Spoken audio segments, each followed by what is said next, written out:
Good morning. I appear on behalf of the Appellant at GVE London Ltd. Learned friends Mr. Robert Weeks QC and Miss Celia Rooney are for the respondent, Mr. Manning. As your lordships will be aware, this is GVE's appeal against the order of His Honour Judge Pearce, dated the 18th of March, and the order is to be found in the core bundle at tab 9. And pursuant to that order, GVE was ordered to repay the purchase price in respect of a Mercedes AMG GTC motor vehicle, which the respondent had purchased from GVE in August of 2018. And I just note in parentheses, I think there's a typo in the judgment which says, in the first paragraph, which says in 2019. It's 2018 is the date of the contract. As you'll have seen from the judgment, the motor vehicle in question, a Mercedes GTC, is a luxury convertible vehicle. The specific order made by the judge was that my client should repay the sum of £122,000, less the sum of £5,000, which was deducted in respect of the use of the vehicle, and GV was also ordered to pay some relatively modest damages in relation to expenses and inconvenience in the sum of £1,334. As I said, the judge's order is at tab 9, and the judgment was given orally, I should say, on Friday the 18th of March. The judgment was given following a 4-day trial, which was conducted under the shorter trial scheme, and that ran from the Monday to the Thursday. There were no written closings, and they went straight from the evidence into the closings, and then the judgment was given the following day. Thursday afternoon, I'm told. But they ran straight into the closings, took place immediately. I had expected my learned friends to have had the advantage over me of having appeared at trial, but your lordship will have noticed that we are in fact all three of us, as it were, new kids on the block, since none of us had the privilege of appearing below. So we're all new to this case. Nobody can take the blame and nobody can take the credit. And no one can indeed do what counsel often says. It says, I'll refrain from giving evidence and then give evidence about what actually happened, since none of us were actually there. The only continuity are the respondent solicitors, since my solicitors are also not as new, but they're also new to the case and they weren't instructed for trial. Now, your lordship will have seen that we haven't filed our own a replacement skeleton argument, and I do adopt the skeleton argument of my predecessor, Mr. Barclay, who appeared at trial. That skeleton argument was obviously sufficient to persuade Lord Justice Males that there was a properly arguable appeal, and so we didn't think it was necessary or indeed proportionate to prepare a replacement skeleton. I do adopt those submissions. I will be taking my own course, but not departing from the substance of what is being said. I'm going to deal with the appeal broadly under 3 headings, but before, sort of given the headline now, I'm not going to give the headlines. Can I make some preliminary points and then tell you what the headline, tell you what the headlines are? Your lordship will have seen that the issue arises. The findings, the principal findings that the judge made was that the vehicle flooded in November 2019 after it had been left out in the rain, I should say with the roof closed, between the 20th and the 22nd of November. That's the judgment at 91. And that was the first time on the respondent's evidence that the car had been left out in the rain. There was no dispute at trial as to the reason for the flood. The position is set out in more detail in the judgment at paragraphs 30 to 36, where he sets out the technical aspects of this case, but your lordships do not need to trouble themselves with that. The short point is the car has a drainage channel. There is a grill. The drainage channel runs from the top of the vehicle and the water exits underneath the vehicle. There's a grill at the top to stop big pieces of debris going through. Some smaller debris must have got through, and that's with the judge's findings. And at the bottom of the car, there was a blockage, and that caused the water couldn't escape, and that's why it flooded. And there was consensus between, save in one important respect, which I'll come to, there was consensus between the experts as to what had happened.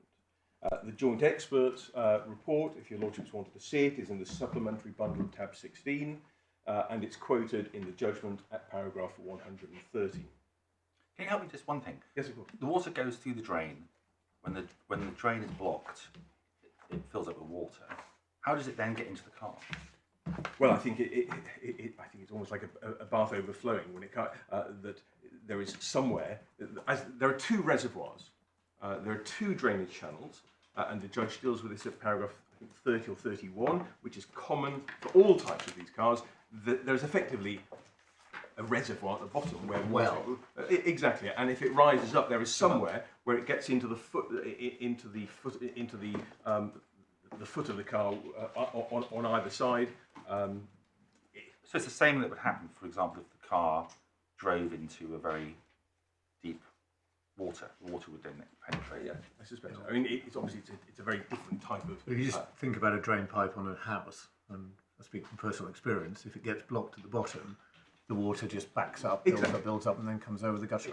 Exactly. So, and what I don't know is how it gets in, but the water backs up and then. And there must be there must be somewhere where it backs up and then gets into the car. So what that means is it's foreseeable, readily foreseeable, that the drain does get blocked, the water can get into the car. Yes. And of course, the issue in this case is whether it's readily foreseeable or not. It's not really about readily foreseeability, but the issue is, could anyone ever have expected that to happen in circumstances which I'm going to explain? The evidence before the judge was that this appears to be an almost unique situation. Well, presumably, if the service schedule provides for the drains to be checked for blockages, somebody must have thought that if that wasn't done, there might be consequences. Yeah. To pick up my lord's point. Yeah. And the central issue, which I'm going to come to, is when it was serviced in May 2019, was the blockage clear? And that's the factual issue. That's the factual issue.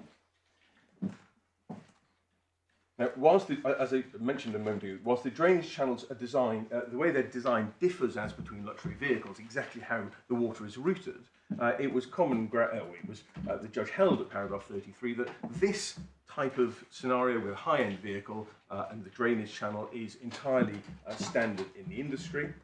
This vehicle had two drainage channels. Again, that's standard. That's paragraph 32. And we know that there is debris at the bottom in this case, and that caused the flood. Now, the learned judge found that the way in which this Mercedes AMG GTC motor vehicle is designed gives rise to what he said was, quote, an undue risk of the vehicle flooding. That's paragraphs 146 of the judgment. I don't know whether your lordships want me to give page numbers as well, or whether paragraphs of the judgment are sufficient. So 146 is undue risk. He said at 143 that a car which is, quote, prone to flood is not of satisfactory quality for the purposes of the Consumer Rights Act. And he also held that this car has, quote, an inherent defect. That's paragraph 170 of his judgment. Such that any replacement car provided to the respondent, so any other Mercedes AMG GTC vehicle provided to the respondent as by way of a replacement would, he found, have been of unsatisfactory quality. So he ordered the return of the vehicle, a vehicle which on his finding couldn't be sold on, and the claimant, or the respondent now, could not be offered a replacement because it wouldn't be satisfactory, and indeed every single vehicle, this specific vehicle at least, is on his findings is not of satisfactory quality. He made those findings notwithstanding that, as he found at paragraph 121 of the judgment. So just picking you up on your first point, you said it. You quoted. I didn't catch the middle reference. Of prone to flooding. Prone to flood is 143. Right. Inherent defect is 170. Yeah, but the undue risk. He actually said it gives rise to an undue risk of the vehicle flooding in circumstances such as came to light here. What does that actually mean? Well,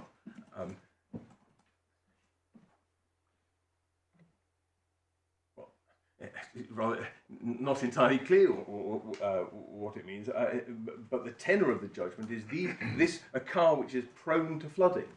So these types of car, this car is prone to flooding. In other words, it's possible that this car might, in exceptional your point is that there are in fact no specific circumstances particular to the claimant or what was done with this particular vehicle that bear upon that. That is precisely right, my Lord, with respect. And importantly, neither of the experts suggested that this vehicle had been used in an unusual way.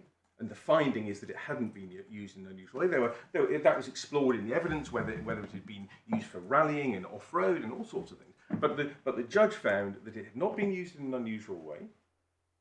And secondly, and importantly, neither expert suggested that this particular car had a defect. There was a kink in the drainage channel, or it had a particular type of twist or bend or block, which would not be expected in any other Mercedes GTC vehicle. Well, if you have a vehicle which is entirely standard and no suggestion it's been used in any unusual way, if that sits outside in the rain and floods due to the drainage system of the car, then that's a pretty good starting point for saying that it's prone to flood.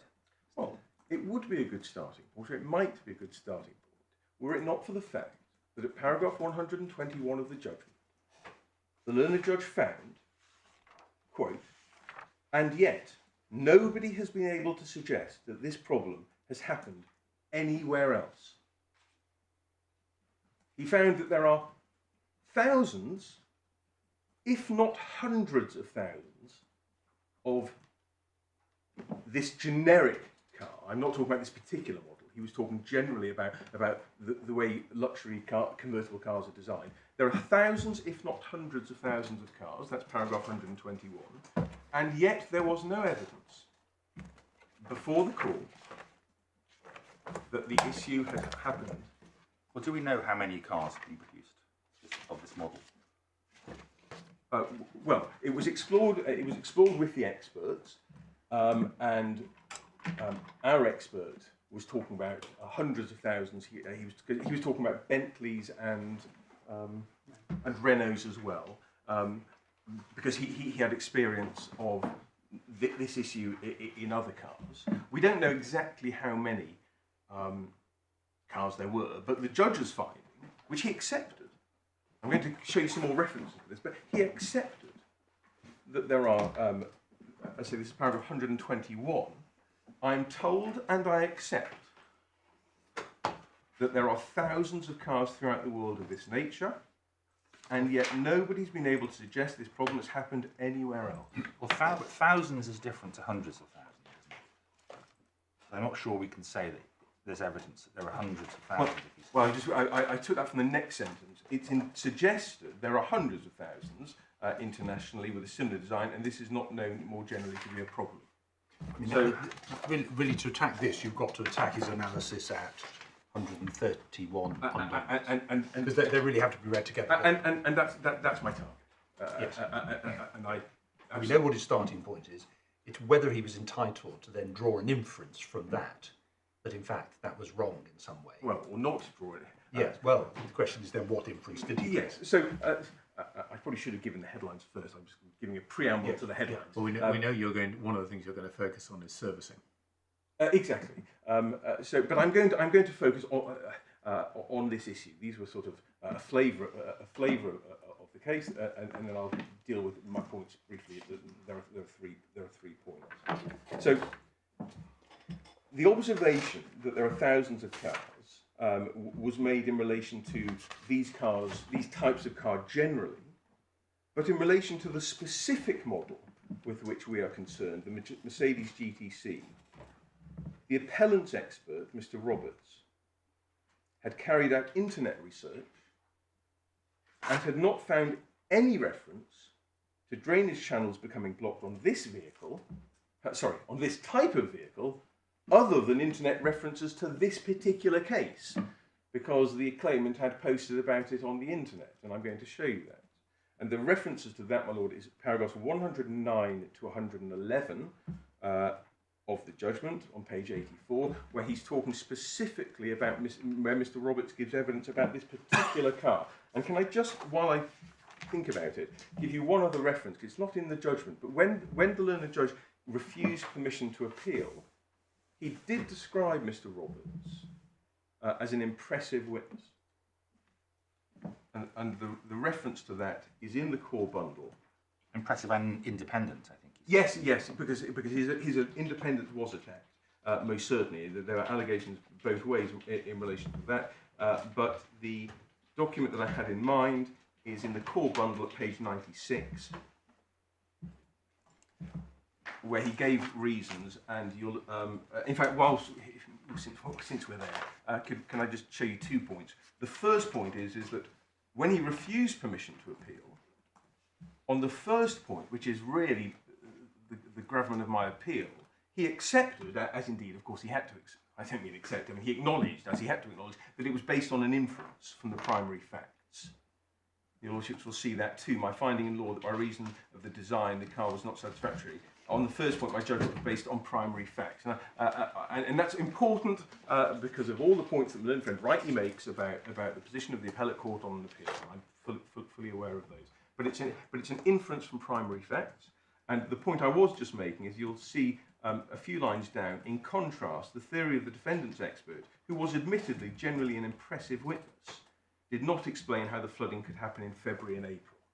And I'm going to come on to, because the judge thought there was a conundrum here, or sort of, whichever way he turned, we were doomed. But actually, if he turned the right way, it wasn't a case of both doors led to death. It was this one takes us to freedom, and this one takes us to not death. So he was wrong about that. He seemed to think, well, either way you have it. Either it blocked in February and April, in which case it's not satisfactory, and that's the way the respondent put it. I'm going to show you that. But actually, he really, in a sense, overcomplicated it. But I will come on to that. So you will have seen from the Order of Lord Justice Males that his judicial instinct, obviously, it's just an instinct, but when he gave permission to appeal at tab 3, he considered it a, quote, surprising conclusion that all cars of this design are in breach of the term as to satisfactory quality in the absence of evidence that any other car has suffered similar damage. And with respect, Lord Justice Males' judicial instinct was spot on. That may be so.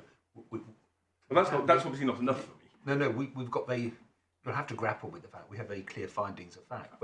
Whether we would have decided them same way, whether another judge would or would not, is, there were findings of fact about whether the windows were up, about where it was parked, of how many miles it had done, so on and so forth. I am stuck with the judge's. You're stuck with them. I'm stuck. Stuck might be the right word, but there we are. Well, I'm going to hopefully by the end of the You've hearing, got to find I'm a way unstuck. Yeah. But I have those findings, and I have to deal with them. But You've got to tell us what the solvent is which insticks the glue. Yes, well, I'm going to do that under my heading 1. So I've got 3 headings. The first is that the judge erred in his central finding that the problem with the drain, which happened in February or April 2019, was cleared when it was taken to Mercedes dealership, referred to as Lookers, for its annual service in May 2019. That is at the heart of the case. Now, Lookers are a Mercedes dealer. They are a Mercedes dealer. Because virtually all, I think the entirety of the distribution and maintenance system is within the Mercedes network. Exactly. It's not my client, but it was taken for its annual service at Lookers in May, and the judge found that it must, he said it was obvious, he said, that it had been cleared in May. And I'm going to seek to persuade your lordship it was anything but obvious. Yeah, this is, and just be clear, that it's not that a blockage was clear, it's just that the drainage channel was checked or something to that The effect. findings are that in February and April, and I will show you this, there was, we say on the judge's findings, some relatively minor problems, but the problem was noticed in April.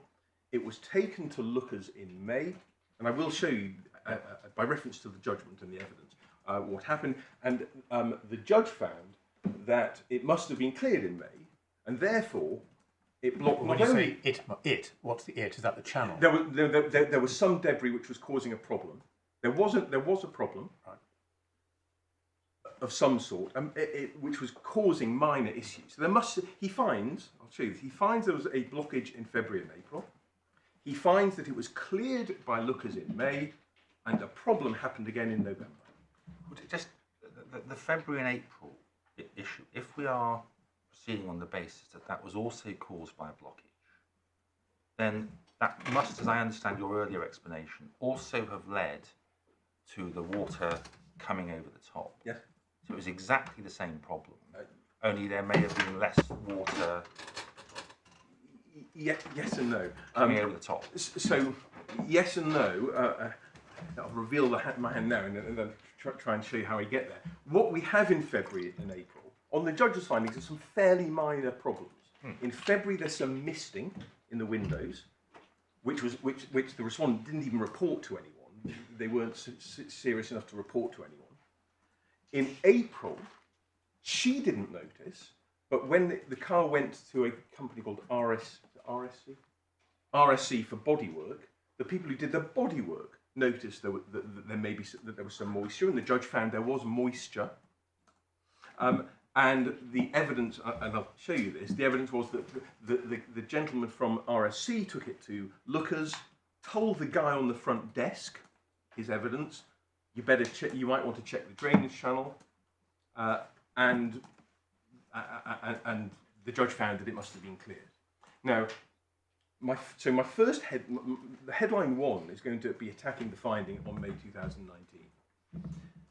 If I persuade your lordships on that, recognising the issues that I face, my headline 2 is that if the finding is knocked out that it was cleared in May 2019, he plainly wouldn't and could, well, I wouldn't say could, well, he plainly wouldn't have reached the conclusion that he did, because he was talking, his references were a car which was undue risk of flooding, prone to flooding, and what really, where he would have been left had he not made the May 2000. Your point on this is, if properly serviced, Exactly. it's not prone to flooding. Exactly. So 2 points. 1, it's not prone to flooding. That's just, I'm afraid, just not borne out by the finding. There was an issue. It was noticed. It was not then serviced. That does not render a car, a £125,000 motor vehicle, unsatisfactory quality, because if they had cleared it, then you had a car which had an issue. There was a blockage. Yes, there was a blockage. On the judge's own findings, it was a unique, or at least on the evidence, thousands of cars in the world. This is not a known problem. The respondent had an issue in February and April. There was a bit of misting. There was some dampness on the carpet. If it had been cleared and properly maintained, it would have been cleared. And that does not render a car unsatisfactory quality. So that's my second point, which I'll get to, which is a short point. And my third point, I'll see how I fare and how far I'll develop this very briefly. The third point is, even if we submit, even if the car, even if it had happened, even if lightning happened to strike twice, we say that the car was still not of unsatisfactory quality. So those are my 3 headlines. And if I may, I'll start with the first, which is obviously the central one, which is the finding of fact that the car was that whatever issue there was in February or April was unblocked in May 2019. I'm going to need, if I may, a slightly longer run up to the wicket on this. Not starting from the boundary, but I'm going to need a slightly longer run up to the wicket to show you some of the other findings of fact to see how the jigsaw fits together, and then I will, of course, as my Lord Justice Green says, I'm going to have to get to 130 to 133, which are the central findings, which is where we say the judge just went wrong. So the essence of your point is the risk of inadequacy under the Act is catered for by servicing, which renders it satisfactory, even if, but for the existence of adequate servicing, it would be unsatisfactory. yeah. And one has to assume that 100 And that's because there is a balance to be struck between functionality and design. exactly, and 125,000. That's the point. I'm not always. Well, it's just like you sell a car and you say to somebody, you need to have the oil changed on a regular basis. If you don't change the oil on a regular basis and the engine seizes, it doesn't mean the car is unsatisfactory. It just means you haven't serviced it properly. And I should say that I mean, that's the sort of the run, isn't it? that is. I think one can develop it slightly and say, even if it wasn't serviced every single year, I don't need to go this far, but there's no evidence to suggest that it's bound to happen, because It's risk. It's risk. the risk You in obviate a risk of it being unsatisfactory by servicing. It's checked. There may be nothing wrong with it. If there's debris, you clear it. But it's a risk. It doesn't mean to say it will happen. But the satisfactory nature of the product is governed by a service which obviates risk. that's right, but as I say, on the evidence, if you're on the judge's findings that there are thousands of cars, and this isn't a known problem, it does rather suggest that even if you missed a service 1 year, of course the risk is increased, but it's not as if, oh yes, everyone who doesn't get their car service gets this problem, because then, and I'm going to come on to this, then we'd see evidence of this. I suppose the point is the converse, that if you haven't had something serviced for a few years and a problem arises, the assumption would be that it is satisfactory because the satisfactoriness of the product assumes reasonably periodic servicing. Correct. But that's the principle. That's the principle, but I'm not even sure that if one gets a bit more nuanced about it, I'm not sure that it's not necessary to have it on the evidence. You wouldn't have to have it serviced every year. Your Lordship's right. The risk here is increased, but this does look like she was incredibly unlucky that something happened in February. Something, a pine cone, or the judge refers to, something has got in there and has caused a problem. And problems happen. Things happen. One can buy an expensive fridge freezer and something can blow in it. And that can happen. But that doesn't necessarily mean, I'm veering into my third point there. But just because something happens doesn't mean that it's necessarily of not unsatisfactory quality. But I don't want to go too far. That'll be, if I make it that far, under my third head. So I'm going to make some submissions on the factual position, and I will make those submissions with the words of Lord Justice Lewison in Fagan Chobani ringing in my ears. The trial is not a dress rehearsal, it's the first and last night of the show. I have that in mind. I have all the other authorities that were learned. I don't criticise them for citing them. In fact, I should say that it's not that I wasn't aware of them, because when we wrote to the other side to say I was relying on Mr. Barclay's skeleton argument, I specifically said that I would have to make reference to these sorts of cases, like the sprint room and all the. I didn't want it to be thought that I was approaching this appeal not recognising the hurdle that I had to overcome. So I recognise it. But our submission will be, when I get to the end of heading 1, is that this is one of those, I was going to say rare, but I'm not sure it's rare. It is an uncommon case where this court can and indeed should interfere with the judge's findings. The central finding which he made and which we attack, namely that the problem was cleared in May, was entirely based on inference, and with respect it was based on flawed reasoning, and in part it was based on speculation by him. I'm going to show you that in due course. And I've already shown you that the judge recognised himself it was based on inference. And again, when I get there, the submission will be, this is not a case where this court should have, there's always going to be an element of hesitation to interfere, but this is a case where your lordships, with respect, are in exactly as good a position as the judge to decide what inferences to draw or not to draw from the evidence. This case does not turn on credibility, it does not turn on the atmosphere in the courtroom, it does not turn on seeing the demeanour of the witnesses.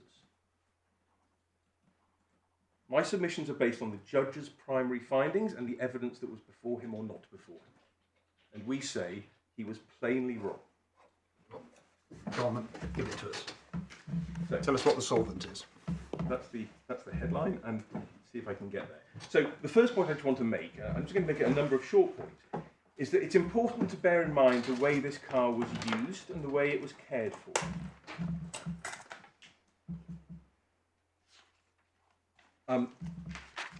If your lordships could just look in the supplemental bundle, please, at tab 19. You'll see the claimant's own witness statement. It's referred to in the judgment, but I want to give your lordship the flavour of her own evidence. So I'm at page 133, if anyone's electronic, or indeed if you're not electronic. It's 133. You'll see that the claimant described that she even built, she converted a derelict building into an outbuilding to house the car. If your lordships have that, it's paragraph 16. She describes that she created, she converted an outbuilding so the car could be kept there.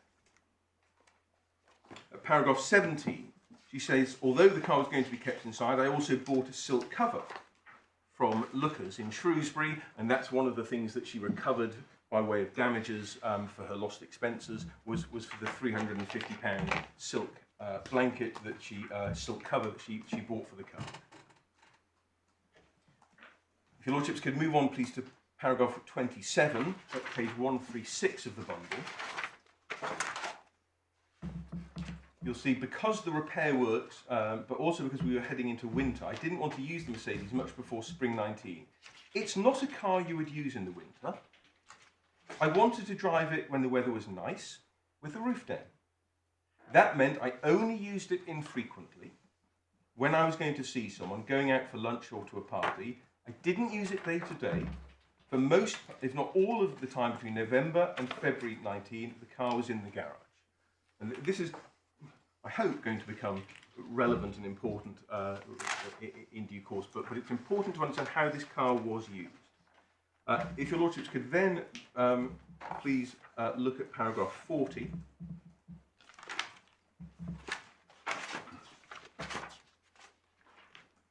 You'll see she says, normally when I drove the car home, I'd park it in the garage. And then she's describing what happened in November, which is when the problem happened. She says, I had 2 or 3 really busy days with work, and so I left the car outside for those days. This was the first time I left the car overnight outside, when it happened. And what I'm hopefully going to show your lordship is this explains the mystery, that the judge thought there was a mystery, but the answer is obvious. Left out in the rain. That it was left out, that it was the first... This is Manchester-ish. Well, but it's the first time it had been left out in the rain. It's the first time it had been left out overnight. It was left for 2 to 3 nights. I think that's her evidence. That's quoted. It's quoted in the judgment, but it was left out for 2 to 3 nights at the time in the rain. But the point is, she took great care of it. She wouldn't be taking it out in the rain, generally speaking. And I just want to show your lordship one other reference, if I may. Could your lordship just, in the second supplemental bundle, which... Sorry, I said Manchester. It's in Shropshire. It's even rainier in Shropshire. But she was conscious she wouldn't take it out if it was going to rain. And? Well, I'm going to... Can I ask your lordship to park that thought, and I'll come back with you. Park it with the windows up. Yes. So, if your lordships could look at the supplemental bundle, the transcripts, it's tab 1, and I just want to show you just one reference at paragraph 55.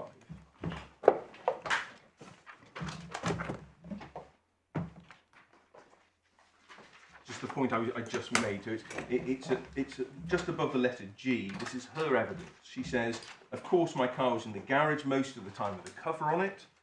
Then she's asked the question, and at the bottom of the page she says, yes, but that doesn't... What I'm saying to you is I took my car out, you know, and generally I wouldn't take it out if it was bad weather. And then when I finish with it, I'd bring it back and I'd put it in the garage with a cover on it. I hadn't gone anywhere with it and left it overnight. Not that that should be a problem, etc. So she didn't take it out generally in the rain. She took it out if it's in nice weather. She covers it, and when the problem happened in November, it's the first time she's left it overnight, and she says, and I think it's in the particulars as well, that it says that it was raining over those 2 to 3 days. So the drainage system should have come into operation and cured the problem. Yes, but if the blockage hadn't been cleared in May, because the judge said, well, oh, if there was a problem in April and May, how did it not happen until November? This evidence goes to the explaining why nothing happened between May and November. Is that right? Yes. But the judge does not. Well, he does actually factor this in, but not in a way which we say is sustainable, because it's obvious what happened. So in your view, it's obvious that in May there was a blockage. It wasn't properly cleared. Well, and I'm not going to show it from blockage, but there is an issue in May, which is causing some moisture. Actually, I think to be fair, I think the judge calls it a blockage. But yes, there is some. Yes, that's right. He says there's some blockage. He says there is some blockage, and I'm going to show you that in the judgment. He says there's some blockage. He says, well, of course it was cleared, and then it happened again in November. But your argument simply, this sort of reflects backwards, saying there must have been a problem in May. The judge's finding of fact on that was wrong. No, he's right about it. There was some blockage. I'm stuck with that finding. I'm not going to. Interestingly, and I'll show you this. The respondent's case was there was no blockage in May. Yeah, but you said there was a problem, but it just wasn't dealt with in May. Exactly. And the first time it manifested itself is in November. The first time it manifests itself by flooding. Exactly. And the answer to well, how did it, if it was blocked in May and it wasn't cleared, how did it not happen till November? Well, because it's kept inside most of the time. It's hardly used. I keep sort of jumping ahead. It only did 1,600 miles between May 19 and November. I'll show you this in a moment. So that's point one. How careful she was to use it. She didn't use it in the rain. She didn't leave it outside. When the problem happened, it was the first time she left it out in the rain. Second point, I now want to just deal with what happened in February and April. Because just on that point, you're saying that the way in which the car was used between May and November explains why nothing happened in that period, notwithstanding in your case the blockage wasn't cleared. Are you also saying that the way it was dealt with between May and November leads to the conclusion that there must have been a blockage in May because there was no other time at which the blockage could have arisen? Well, I wasn't sure if you were also saying in a sense, I don't need to support the judge's finding because I'm stuck with it anyway. That there was a blockage in May, but yes, that would support that finding that there was some issue in May, because otherwise, how did it happen? But the converse is important, because if it had been cleared in May, which is the judge's finding, how did it by November have a catastrophic flood when it's barely used? Now, the judge speculates. I'm going to show you paragraph 133. He comes up with his own theory about that and says that maybe by not using it very much, she caused her own problem because then there was no water going through to clear the drainage. Complete speculation with respect to the judge about that. There was no evidence to suggest that at all. That was just speculation. That's I think it's one. I don't want to get my numbers wrong. I'm going to get there. I think it's the speculation point. 133. Exactly. But he only says might possibly contribute. Yeah, I'm not certain to what how much probative value he's attaching to that. It might just be one of those, in an exemplary judgment, the sort of comment that judges sometimes make. Anyway, well, it's the might possibly contribute to the risk. Yeah, well, there it is. It's there. It's there on the page, and one doesn't. Yes, I take your logic, but there it is. Sufficiently relevant to be recorded in the judgment, and I add this: sufficiently relevant at the critical part of the judgment where he went wrong. So, your your lordship is right that this probably does support that there was a problem. But if it had been cleared in May, he didn't think it through. If it had been, so there's 2 points. One is this explains why the problem didn't happen until November. So that's point one. And second of all, if it was cleared in April and May, how did it possibly? How did lightning strike twice?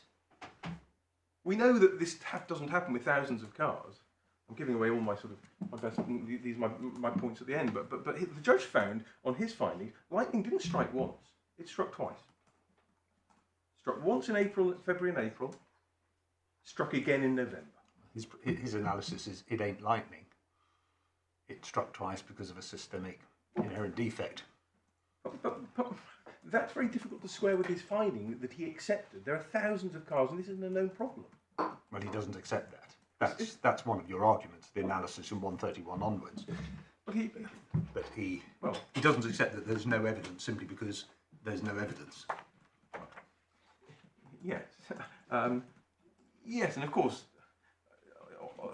it's often said that absence of evidence is not evidence of absence. But, and I'm going to come on to this point as well. We say this is a case where evidence of absence is very powerful evidence. But can I? Yeah. Well, we know that after decades of flying safely all over the world, on one particular very tragic morning, the wheels of Concorde in Paris flipped up a bit of metal off the runway, and it hit the unprotected fuel tanks, and the plane caught fire dramatically. And it was suddenly realised that all that time the plane had been flying, there was a design flaw, and this had never happened before, but it was there. So it may be that there is a design flaw which could lead to tragic consequences, but that it's only going to happen in very specific circumstances. But it doesn't mean it isn't a flaw, and it doesn't mean that nobody was suggesting that that wasn't a design flaw, and that the consequences weren't disastrous. Or that servicing would necessarily have discovered it or cured it. I mean, all I'm saying is that these things, it could have. If one says this case, when you first look at it, you think, okay, this is counterintuitive, it's a bit odd, ain't it? And then one thinks, well, these things can happen. You can have design flaws in many products, particularly those that balance design against functionality and perhaps push the boundaries a little bit one way as opposed to the other. It's not impossible, this just might be the first time it's come to light. So the point your lordships are putting to me, I'm going to deal with it under my ground too. But a number of points I just met, because the first point is we have to start from the right place, and the judge started from the wrong place. So I'm going to, if I can address your lordship's question on the basis the findings he plainly should have made. A few initial points are, of course, the Concorde issue is not dealt with under Section 9 of the Consumer Rights Act, where it's not about a design flaw. Is it of satisfactory quality? Now, my Lord Justice Green makes the point that in the Concorde case, even if it had been maintained properly, no reason to think it would have happened. But we're in a different factual scenario, that if it had been cleared, there wouldn't have been a catastrophic problem. So that's another important difference. And the third one, I don't mean this flippantly, but of course, the problem with analogies is that they're different. And your lordship's talking about a Concorde and a specific a design flaw, and to say that was something which no one knew about. But if this was a design, if this was really a problem, the gutter of a car, when one appreciates what the actual blockage was, debris comes down from leaves and dust and pine cones or whatever, and they sit at the bottom, and if they're not cleared, they're going to decompose, and that causes a flood. Now, if that really were a design flaw, one really would expect that to be happening. That to be a known thing. Whereas the Concorde is very more, or was very much, a freak accident. No one knew that this particular piece of metal could come off.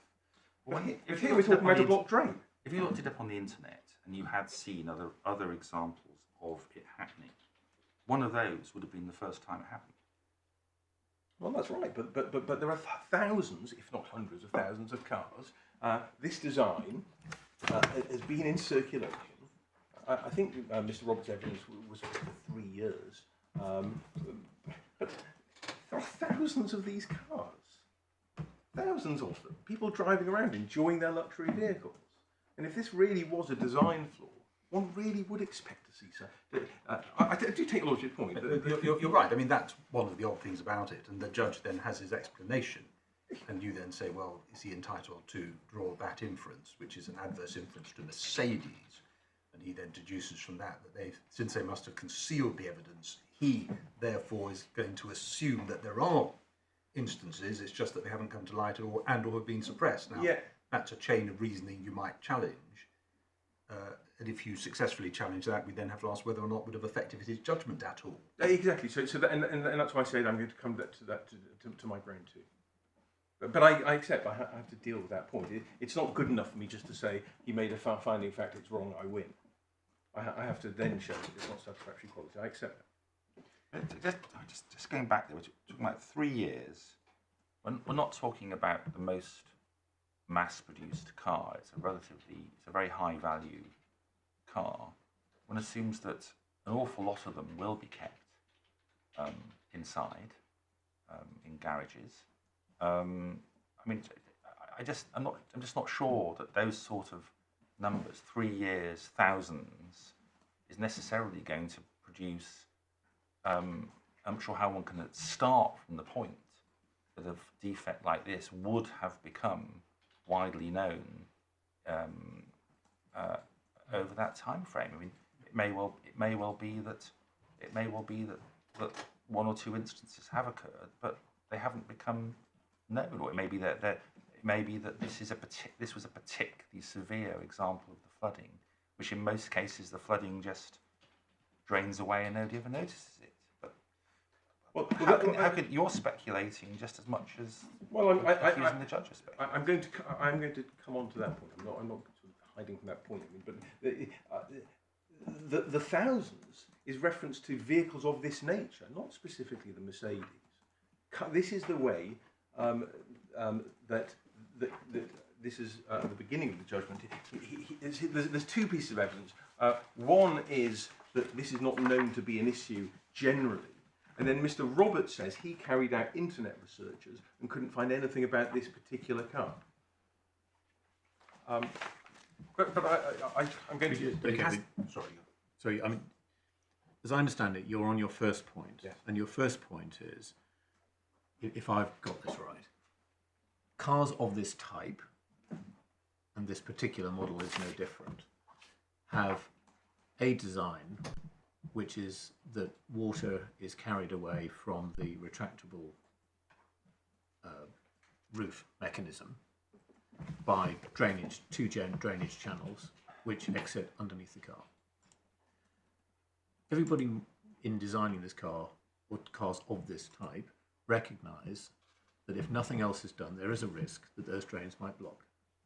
So the design of the car puts something at the top to stop big bits of junk getting into it. And as I understand it, the manufacturers say, in order to keep the drainage channel clear, on a regular service, the drainage channels should be checked. Yeah. To, as my lord put it, mitigate the risk of flooding. And as I understand it, you're attacking on this first point, and we're probably getting a little distracted, but you're attacking the judge's conclusion about what must have happened when the car was looked at in May of 2019. Yeah. Yeah. And what I'm going to try to show your lordships is where he would have been on his findings if he'd made a finding that if he had not assumed that it was cleared in May. Right. Because if he wasn't assumed it's cleared in May, the problem really was not a very serious one. That's exactly what I'm about to show you, lordship. So with proper maintenance, we would not be here today. And I'll show you that on the findings of what the issue about looking at has this happened with other cars around the world is quite a complex one, because what we just simply don't know is the conditions in which all the other models of this type of convertible car are kept, where they are, which countries they're in, how they're serviced. Your point is simply that there must be some other types of this car kept in somewhat similar conditions, and they still don't show that there is no history. But as my lord points out, there always is a first time for everything. Well, I accept there's a first time for everything. The way she keeps it, though, is a point very much in my favour, because she appears to keep it. Certainly, I'm not saying, you know, there aren't people who Well, if I'd spent 120 odd thousand pounds on a car, I think I might look after it as well. Most people who would, of course, I accept that, but not everyone has the luxury of having a garage these days.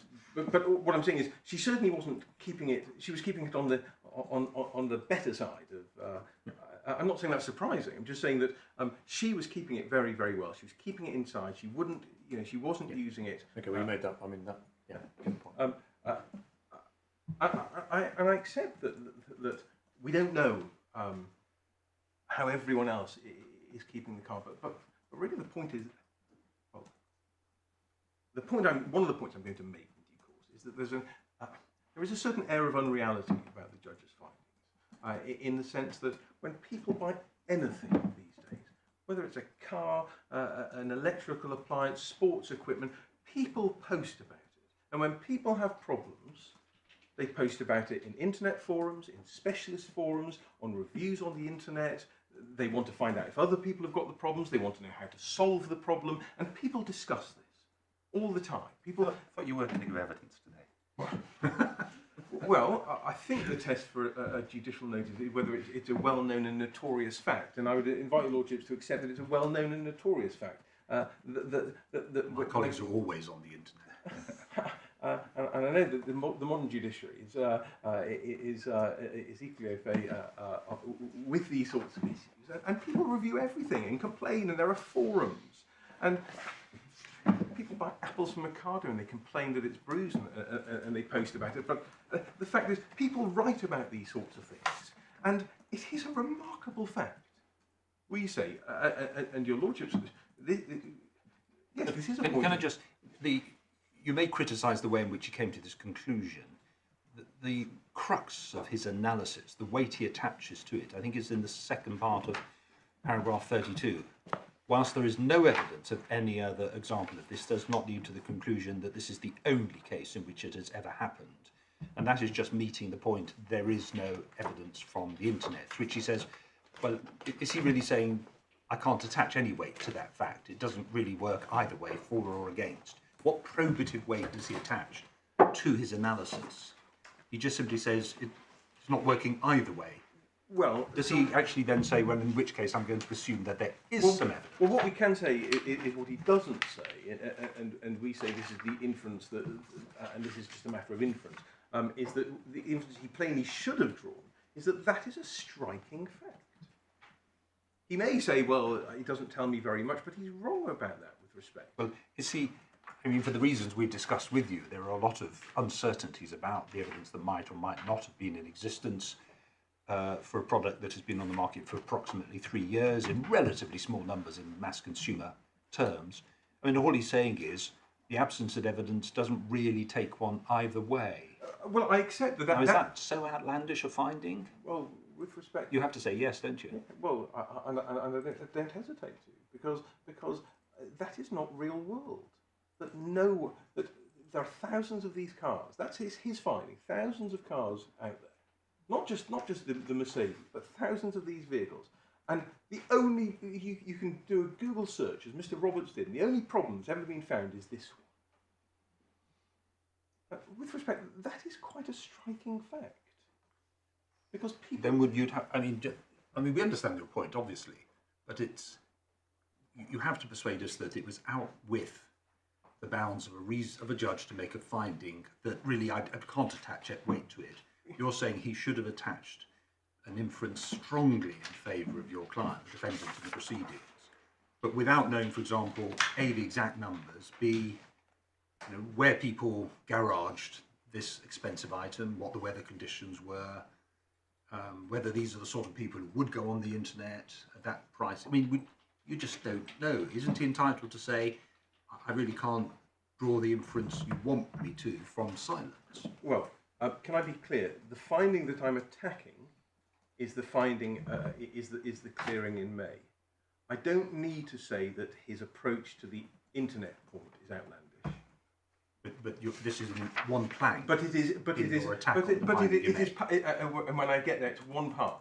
So even if your lordship's not with me, I understand that. I understand that. But we're taking it bit by bit, component by component. Yes. But so I'm not sure that I actually do need to say that is outlandish. But I do say that is a very odd approach, because one would expect there to see complaints on the internet. I mean, the respondent posted it on the internet. She wrote an article about it. There was an article written, it's at the back of the supplemental bundle at page 264. Yep, no, we've seen it. The Honest John article in the Daily Telegraph about this problem.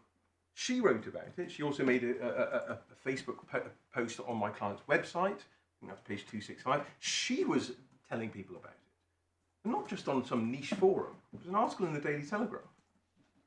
And yet no one can find any issues, this being a known issue.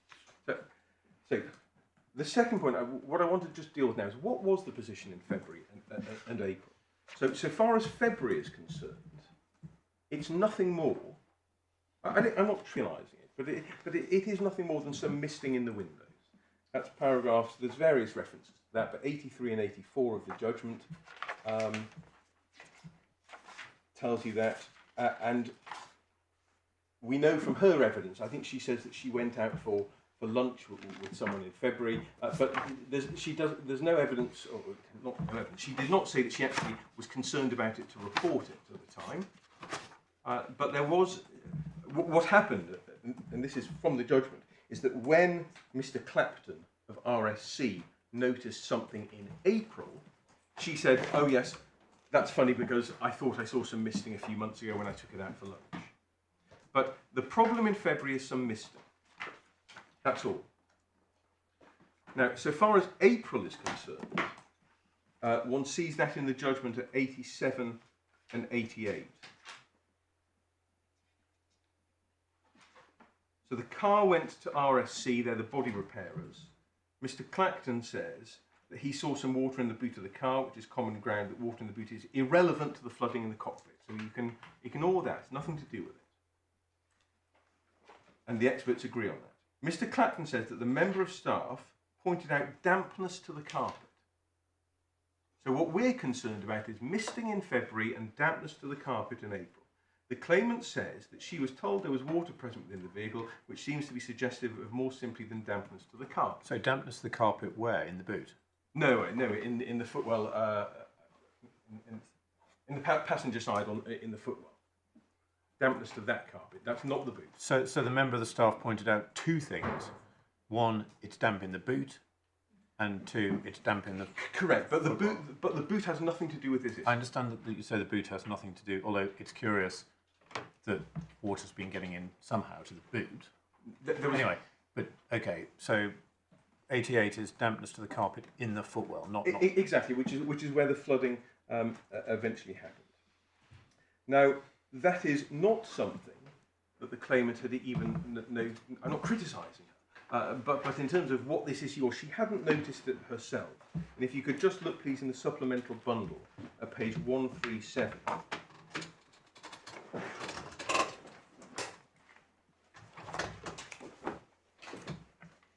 At paragraph 31 at the bottom. So it's supplemental 137. 137, yeah. So, tab 19. I'm sorry, I don't have tabs.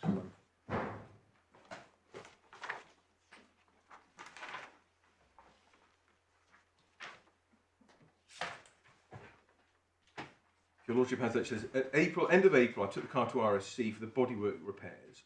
I can recall that it was raining on that day. The day, as by choice I wouldn't take the car out in rainy weather. I received a call from Mr. Clapton when RSC had finished its repair works. And in that call, Mr. Clapton described to me that he'd seen water underneath the carpet in the side running rails where the kick plates come down at the side of the seats, and the carpet was damp. there was also water coming into the boot. Mr. Clapton said this was not right and the water should not be getting inside the car. I told Mr. Clapton I was concerned, and I mentioned to him the condensation I'd seen in February. So and again, I'm not criticising her, but the issue in February was some misting, which she had not sufficiently serious to report to anyone, but she mentioned it to Mr. Clapton. And then it says this, I was due to pick it up from Mercedes and take it to Lookers as it was due its first service. That's the May 19 service. Mr. Clapton said he would take the car to Lookers and explain what he'd found. And I understand from Mr. Clapton that he told Lookers that the car had water ingress and it should be put on their work to do sheet. So it should have been put on their work to do sheet. Now, can I show you what Mr. Clapton's evidence was? That's in the same bundle at page 150.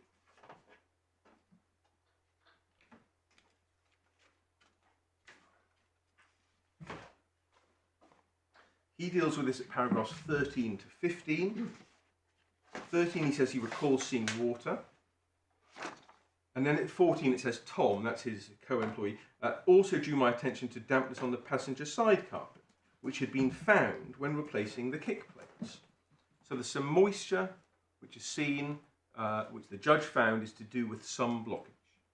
And then over the page at 15, when I spoke to the claimant about the damp, she told me that she'd seen some condensation in the car and she'd spoken to Lookers, a Mercedes approved dealership. And then just dropping down, does your lordship see, so when I updated her on the water and dampness, I said to Mrs. Kynaston-Mainwaring that I would tell Lookers about what we'd seen. This I did when I took the car into Lookers. I told the man on the desk when I was dropping the car off, and I told him about the damp he'd found. Sorry, I thought you said that the misting of the windows condensation had not been reported. Not reported at the time. Well, but her evidence at the beginning of paragraph 15 appears to be that it was. Sorry, his evidence about what his hearsay evidence, double hearsay, I suppose. Yeah. She said, she told me she had seen some condensation before and she had spoken to Lookers about this. Yes, well, can I, as it were, just excise that point? Because what I don't want to be said against me is that I'm now taking the court island hopping through evidence, because, and I'll stick with the findings, but there's no finding that that it was reported in February. Okay. I am sticking with the judgment. Does it matter? But his evidence was he told the man on the front desk that someone should look at it.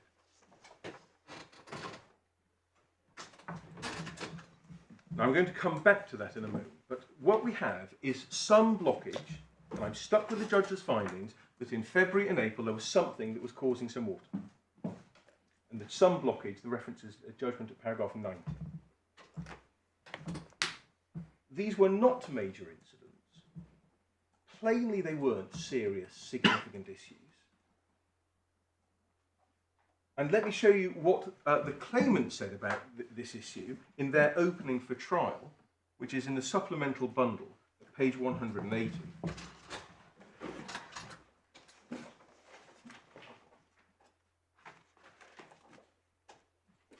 This is, if we can start at 179, this is the claimant's written opening for trial, paragraph 78. D and Mr. Roberts, that's our expert, have suggested that Lookers may somehow be responsible. Mr. Roberts suggests that Lookers evidently failed to investigate and identify and repair the reasons for the water ingress in February and April. And then over the page, however, this is not an answer to the allegation that the vehicle was not of satisfactory quality. And then at A, there is no evidence there was in May 2019 a blockage for Lookers to find and clear. So the claimant's case was, there wasn't even anything to clear in May. Now, so what? Because now you accept the judge's finding. There was. Well, but the point, of course I have to accept the judge's finding, but the point is, this was not, what I'm trying to convey is this is not obviously a serious, to no one's mind was it a serious issue in February and April. The claimant didn't think there was an issue at all. But the point is, if it had been, the judge's finding was there was something that needed to be sorted out, and he says, well, it must have been sorted out.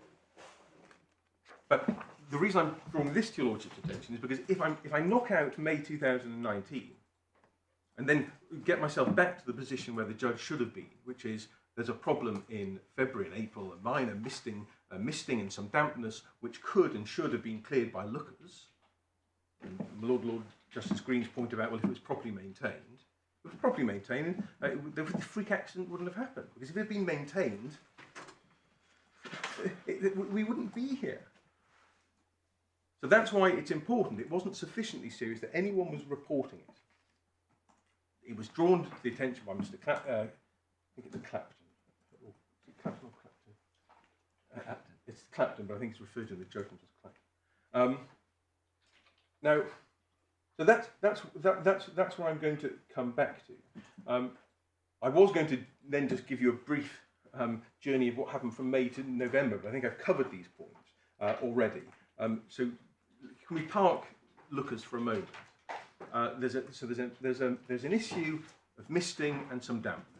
Just pull everything together and tell us what your analysis of the early services in May are. What is your analysis? What are the criticism of the judge, his finding? What does it boil down to? That it wasn't cleared in May. If it had been cleared in May, that would be the end of it. Okay, I'm going to put these seriously. Number one, not cleared in May. Two, the evidence that you say he got wrong. What inferences, in respect of which, did you make an error that leads to that conclusion? Can I come back to that when I show you in the judgment? Well, because I'm going to show you there's a number of stages. You have to look quite carefully at the judgment to see where he went. He ignored some of the things that I'm showing you now. I mean, you suppose you say not cleared in May, and that has to be in breach of servicing requirement. Yes, it wasn't properly maintained. I have to go further on my second heading and say, and therefore it was still satisfactory quality. I understand that. But on the finding of fact, the simple point on the finding of fact is it obviously wasn't cleared in May. I make that... You phrase your second heading, but I thought that's your third heading. No, my third heading is that even if it was cleared in May and it happened twice, it's still not of unsatisfactory quality. Right. But I'll focus on 1 and 2. But Heading 1 is the findings wrong. Basically, apart from that extra third point, the whole appeal turns upon you overturning the judge's finding that it was satisfactorily serviced in May. Yeah. And for my part, I find it really helpful to understand some stage soon what you say about his finding in that regard. Yes, well, and it's at the moment I think would it be right to say you're having a very long run up, or a very fast ball. I hope it's going to hit the middle stump when it's delivered. But when's it going to be delivered? We've read the materials, we've read the judgment with care, we've spoken and discussed it. We do understand the issue, and what we're really grappling with is what underpins the criticism of the judge's finding. Yes. And it comes back to what we discussed earlier, that you have to knock out the May service. Yeah. Because your analysis of what's satisfactory under that is a combination of a balance between design and functionality, which incorporates an adequate service. Yes. And if the service wasn't done, then that was the cause of it being unsatisfactory under the Act. So you've got to knock out the service. I do. And you say, therefore, on the facts, the debris wasn't cleared, contrary to the judge's finding, and we then have to know precisely why you say the judge's finding in 90 is one he's not entitled to make. Whether we agree with this or not is utterly beside the point. Yeah. We always want it broken down into the constituent bit. What is the attack on that piece of logic? Can I take 1 or 2 more steps? All right, okay. So we'll try and be patient, but there's no promise. No, and I'll try to be quick, and that is a promise. So the first point is that I just wanted to make is that between May and November, the car does 1,287 miles. the references to that, it's dealt with in the judgment, but it's the judgment of 71 to 72. Sorry, 1,200. 87 in 6.5 months. Yeah. That's from the 8th of May until the 22nd of November. Yeah. Now, critical question. What happened at May 2019? We know that Mr. Clapton told the man on the front desk. Now, we have the job cards, and there is nothing in the job cards to suggest that it was cleared. And Malone friends say, well, there's a box that was ticked to show that the undercarriage was cleared. We think they're just wrong about that, because the undercarriage is not talking about the drainage channel. But sorry, this is coming as news to me. You say the judge had, or you have, the actual job cards for the service in May. Yes. And let me show you what the claimant said about those job cards. Can I ask you to Sorry, look we may have got this wrong. There's a reference to the job card or the schedule not being before the court. Was that the later survey? No, what wasn't before the court was is a document, I think, from Mercedes, which says what's meant to be done at every annual service. I thought they had evidence as to what was meant to be done. They didn't have the document as to what was actually done. No, we've got the documents, and I can deal with this very quickly. Can I just ask your lordships? When you say you have them, do we have them? Yes. And they were before the judge. We're before the judge, and let me show you what the claimant said about them in the supplemental bundle. Why did you show us the documents? Well, yes, but can I just show you page 168 of the supplemental bundle? The claimant's skeleton for trial.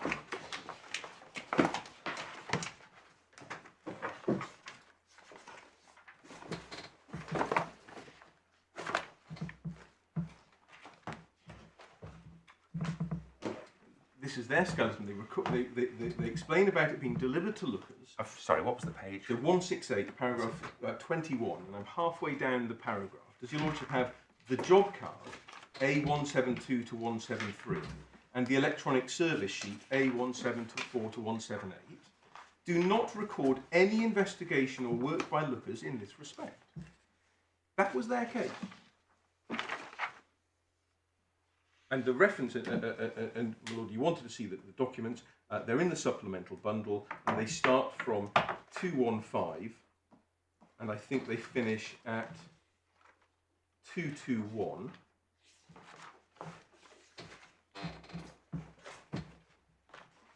And I just draw to your lordship's attention on page 216, there's some, it says work done. Hang on, let's just catch up. Hang on. Yes? So 215. Yes.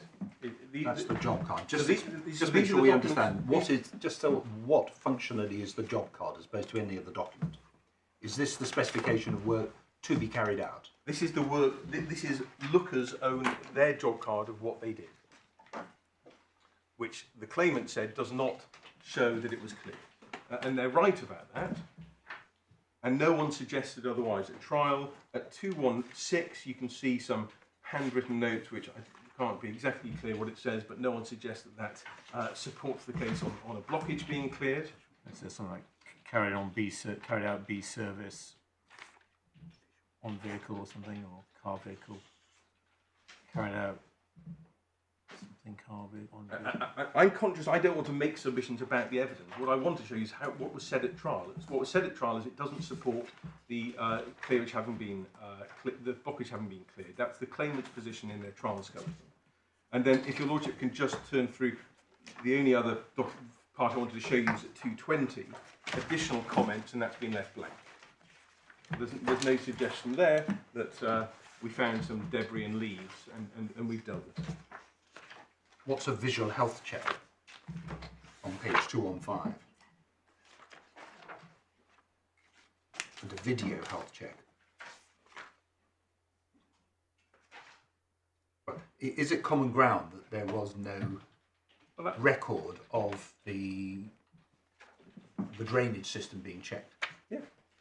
Well, it's common ground at trial. I don't know when the friend now wants to. I mean, and there's been no challenge. So that's why you have, in fact, I take it back. That's why you did show us the skeleton. Yes, because you're saying that I the don't. claimant's skeleton was that there was no investigation or work by lookers done in this respect, which is about the water. That, I mean, yeah. And I am going to show you what the judge said. He just said, well, it's obviously was done. But their case was And that's why I'm limiting myself to what they were saying about it. They said there's no evidence that it was done. There was no evidence from anyone at Lookers. No one was called. Whether a generic person who would say this is what we always do, or the specific person, no specific person was called. And I'd just show you it since we're in the supplemental bundle. Could I just ask you to look at 263? Just before you do that, can you give us reference in the judgment where the judge says that it was done by way of service, as opposed to what he says at 90, that it was caused by a blockage in the drain at that point? Yes, well, the critical paragraphs, which I will come to, I do promise, is that he says at 128, if the service schedule, there is a document which no one saw, which suggests that this is meant to be done at the service. And he said at 128, if that's right, then what the service schedule said, it's obviously more likely than not that the drain was cleared. So you're saying on the one hand you've got the actual evidence of the Lookers garage to say we did this, but it doesn't specifically say we checked the drainage. Oh, sorry, that we investigated the water issue. And what is it? They say they did a B service. Yes. I think it's B because I think that's the second service. I think the May 18 is right. the So A what is this document? Where's the evidence? Are you going to take us to the evidence as to what this schedule that Mr. Roberts referred to actually was? We don't have it, and it wasn't before the court. The way it works is that Mr. Roberts said in his oral evidence, this is dealt with in the judgment earlier. His evidence was that he's seen a document which says this is what Mercedes recommend is done at a service. He was criticised for not producing it, and the judge said, well, I accept that it must exist. So the judge accepted. Yeah, can you just give us the earlier reference? I think it's 107, because this is dealt with, yes. There were criticisms of Mr. Roberts. During the course of his evidence, he referred to what he called the manufacturer's list, which he says showed the need to clear the body drains to the car. He said he was shown this document by the defendant's solicitors, but he didn't have a copy of it available.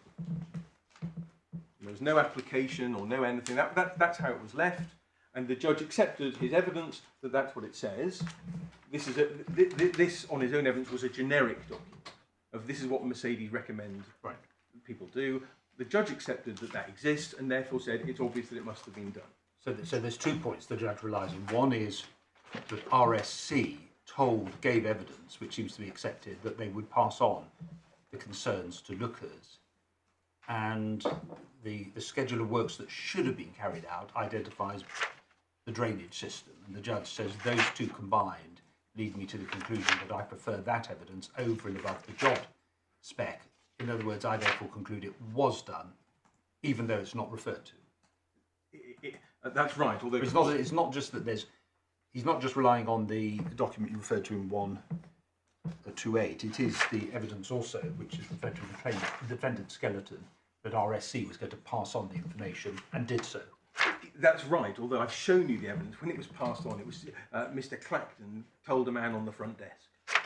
Yeah, well, what I'm just making sure I'm connecting is that the B service that is referred to, that was done. It was. Is the judge saying that the service schedule that Mr. Roberts spoke about was for a B service? I have to check what Mr. Roberts, his evidence was about what should be done at the service. So at the annual service. So I don't think anyone was. The B service is just because it was the second service. Well, the second annual service then. Exactly. So I think we've got the document here with the first service, and that's called the service, the A service. So although you say, look, there's nothing in the Lookers job card that it's correct, they don't record any specific investigation or work done as to why there's water in there. But they do say they did a B service, and Mr. Roberts says, is this right, that if they did a B service in accordance with what I've seen from the Mercedes schedule, they would have cleared the drain. Well, I'm just going to stick with the finding.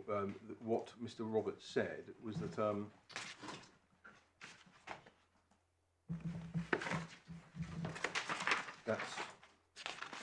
it's 107 is the finding is that he referred to what he called a manufacturer's service list, which he said showed the need to clear the body, and he was shown the document, but he didn't have a copy. Well, see, bizarrely, if he was shown it by your solicitors, well, sorry, the previous solicitors, I think I must get this right. Yeah. Presumably, it's still available to your side. I say presumably for the same reason your lordship said presumably. Yes, presumably, but it wasn't before. It wasn't before the court.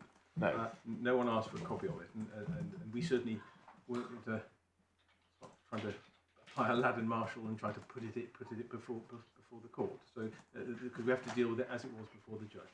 But it's pretty key because at 128, he essentially says, because that's what the service schedule, the same document that Mr. Roberts spoke about, says that the drain should have been checked.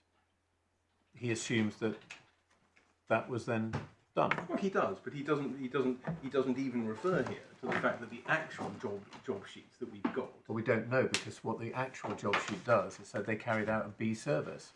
Well, and if the B service includes checking the drains, it may be correct that they didn't separately investigate the water ingress, but they would have checked the drains. I mean, that's... And the skeleton argument of paragraph 21 is correct. It says the job card and electronic service sheet does not record any investigation or work by lookers in this respect, and it doesn't, not specifically. The question is whether it does generically or by inference because of the B service. Well, what the Claimant's counsel said at trial, and this is, we submit rather telling, what the Claimant's counsel submitted on this issue in relation to lookers, he said it's surrounded by unknowns. That's what he said. It's in the transcripts at page 245. So when he was asked about this particular point, about whether it was cleared in May, Surrounded by uncertainty or not, judges have to make a finding. well, It's just his job. He had to come down one side of the fence or another, and on the basis of the evidence in front of him. As you know, we all know, evidence is often unsatisfactory. and judges have to make fine. I accept that, but it was put on the basis that it's surrounded by unknowns. What counsel actually said at 245 is, on the material, I think there's enough for you to assume that there'd be no evidence to the contrary, but it's surrounded by unknowns. So I assume there's enough for you to assume that there's nothing to the contrary, but it's surrounded by unknowns. Hardly a ringing endorsement of this point, because the claimants got this wrong. They just thought it didn't matter. What their position was, if it blocked in February and April, game over. That was their position. So they said, that's why they said in their opening, quote, whether it was blocked in May, whether it was unblocked in May was, quote, a distraction. So they thought it was a distraction. They were wrong about that, the claimants. But that was their position. Now, but isn't it fundamental to your case, as my lord went through with you, that it was a requirement that this of each service that the drain was unblocked? well, yes. So that means that it must be part of, on your case, it must be part of service B or whatever service is carried out on an annual basis. Only if that's in fact done.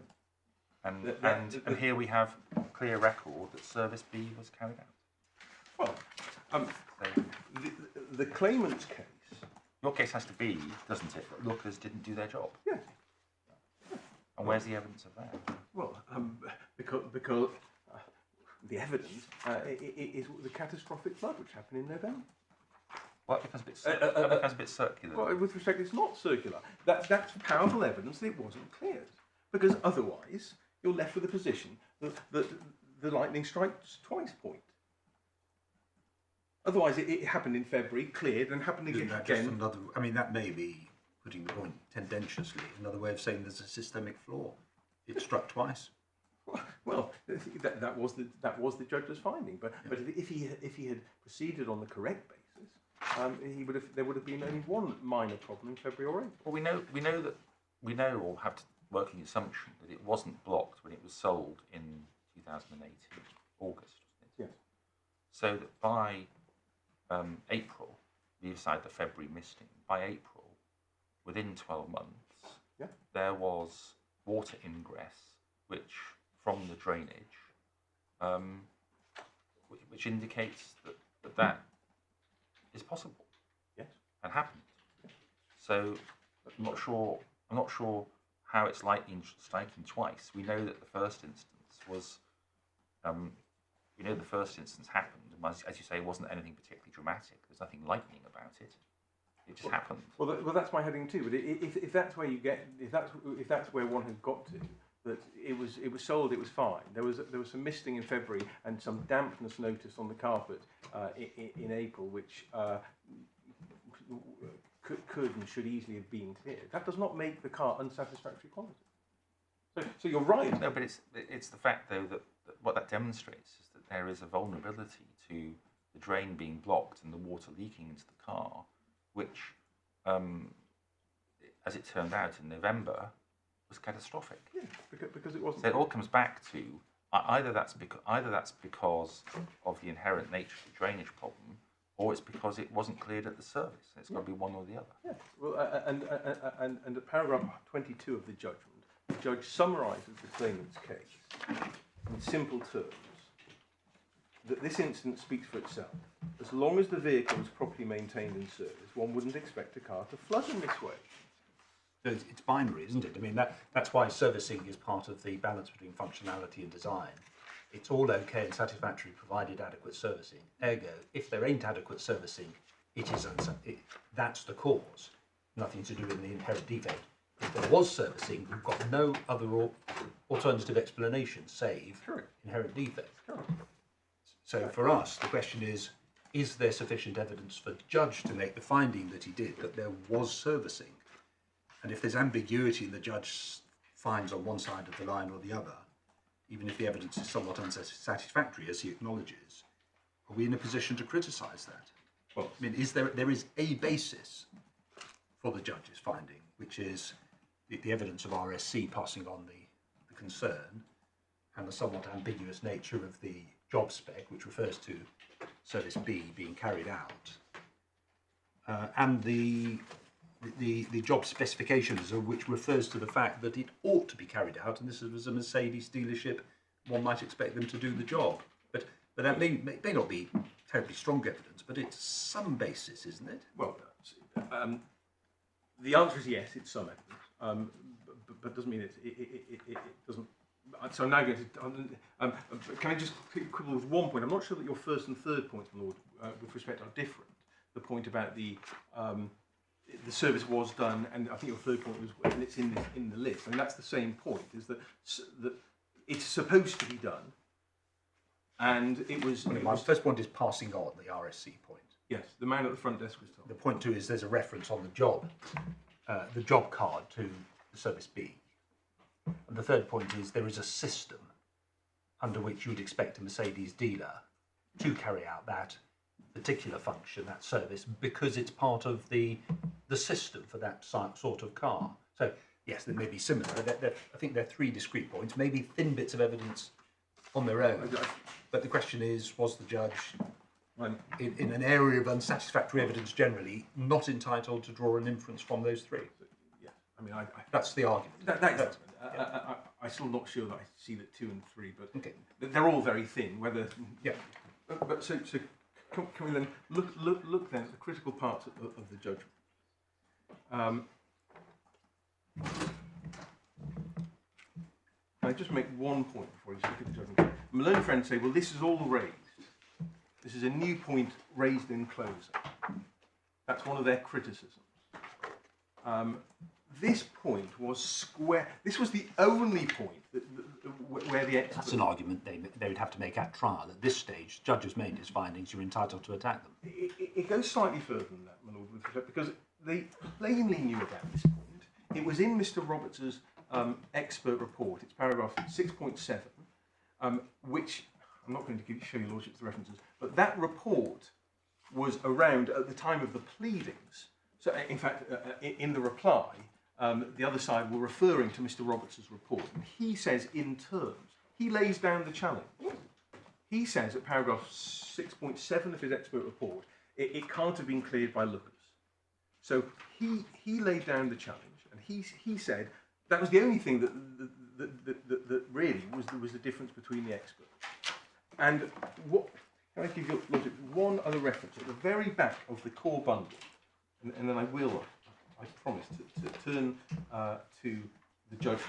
But if your lordship just look at the back of the bundle at page 263, and the claimant was cross-examined on this document. Supplementary bundle. Supplementary bundle, the first supplementary bundle at page 263, and she was cross-examined on this. She wrote an email to lookers in March 2020. In the second paragraph, I don't really know what to do with my car. It was cherished. When I found damp, I expected my dealers to know what the issue was and why it was accruing and fix it. It was supposed to be dealt with when the car came in for its service. If it had been dealt with, this disastrous situation would never have happened. So that's what she at least was saying in March 2020 to lookers. And it was in Mr. Roberts' report. It's referred to in the pleadings, and you've already seen, I've shown you, and I won't take you back to the opening, the skeleton for trial, but the claimant's position was this is a distraction. So they thought they could ignore the point. And the relevance of that, I agree with you, my lord, that it's too late for them to object to this point now, because they didn't object at trial. But more importantly, they didn't come to trial with any evidence. And their case, as summarised at paragraph 22 of the judgment, is that it had been properly maintained. We had laid down the challenge. Even the claimant herself was complaining to lookers that they hadn't done it. They called no one from lookers. They adduced no evidence. Their own evidence, their own position, as shown in their submissions, was that the job cards don't help. And they, of course, I should say, the point that my lord puts to me about the Service B and what should have been in the Service B, they didn't even know about that until it came out in Mr. Roberts' oral evidence. He mentioned it. So they weren't relying on it. By the time they got to the judgment, it was out there. But they turned up at trial with nothing. They said it's a distraction. So where does that get anyone? Well, it goes to, the court is entitled to say, if you want to say that it's been properly maintained and the challenge has been laid down that lookers didn't do anything, and you don't adduce any evidence on it, you're in a... Well, hang on a minute, just a minute. My understanding is that you not only accept, but you aver that the service to this vehicle should, if done properly, according to, have included clearing the drain. That's your case. Yes. You also accept, on the evidence, that lookers were particularly put on notice that there was some damp issue in the car. No, I don't. I don't say that at all. You don't? You've showed us the evidence. Is it wrong? No, I say the evidence is extremely weak. Okay. Mr. Clapton said to the man on the desk. All right. Well, leave that aside. That's some evidence. You look at page 216. You look at page 216 of the supplementary bundle, which says in express terms, carried out B service on the vehicle. Well, do you accept that on the face of it, that is a record that they cleared the drain? Well, it is. Do you accept that is a record that they cleared the drain? No. Why not? Because it's evident. Because it is some evidence. Is it a record made by lookers that the drain was cleared? Oh no, it is some evidence. It's not conclusive. What about evidence now? I'm asking whether or not what the evidence the is. answer is that is not conclusive evidence. No, I'm not. Forgive me. Yeah. This isn't the question. I'm not asking about what evidence it is. I'm asking about as far as lookers are concerned. Is this a record by lookers that they carried out all aspects of the B service? Is it a record by lookers No. that they carried out all aspects of the B No, service? it is probative. Has some probative I'm not value. talking about whether it's probative. I'm asking out what are lookers recording in their job sheet that they had done. Well, they are recording that they have carried out the B schedule. Yes. And what does that entail? Does that entail that they carried out, they cleared the drain? Not a difficult question. If done properly, then it would. Then that, Are they recording that they did it properly? But the recording, they carried out the B service. Yeah, I mean, I think the difference may. It's unfortunate, for example, that it doesn't take the form, as we all perhaps know from personal experience, of if there was a big list of boxes that the service engineer could tick, then maybe you would be constrained to admit, if the box was ticked, that they'd done it. My Lord is putting to you that, in essence, that I think the statement carried out B service, in the absence of anything else, is evidence upon which the judge could conclude that, if you like, all the boxes have been ticked. Anything within the scope of a B service. yes, and I'm not trying to avoid the question, but the point for the trial judge is, on the balance of probabilities, was it cleared? Well, Now that is on one side of the balance. I accept that is on one side of the balance, but there is very strong evidence on the other side of the balance, and that's where I say that. So the very strong evidence that it wasn't being what? So the strong evidence. The first. Nothing happened between up to September. The only time it was out in September was for 2 days, and if it hadn't been, if it was serviced improperly, then that would explain why there was flooding. It's the inference you draw from the passage of time afterwards. Because it was, in summary, it was extremely well looked after. It wasn't. That's the evidence which you rely upon. That body of evidence which you've described to us. And the absence of evidence of this being. Well, is your point, it's really the dog that doesn't bark? You say that the judge should have concluded that it wasn't properly cleared in May because the first time on which the flooding happened was in November. I'm struggling with the logic, actually. I'm still struggling with what's on the other side. My Lord has put to you, I think, very clearly, Lord Justice Phillips put very clearly to you what I think is the evidence on one side of the balance, as you accept. And I just want a real clear statement from you as to what was on the other side of the balance, with which the judge then had to make a decision on. So the fact that it happened, if it had been cleared, then it happened again in November.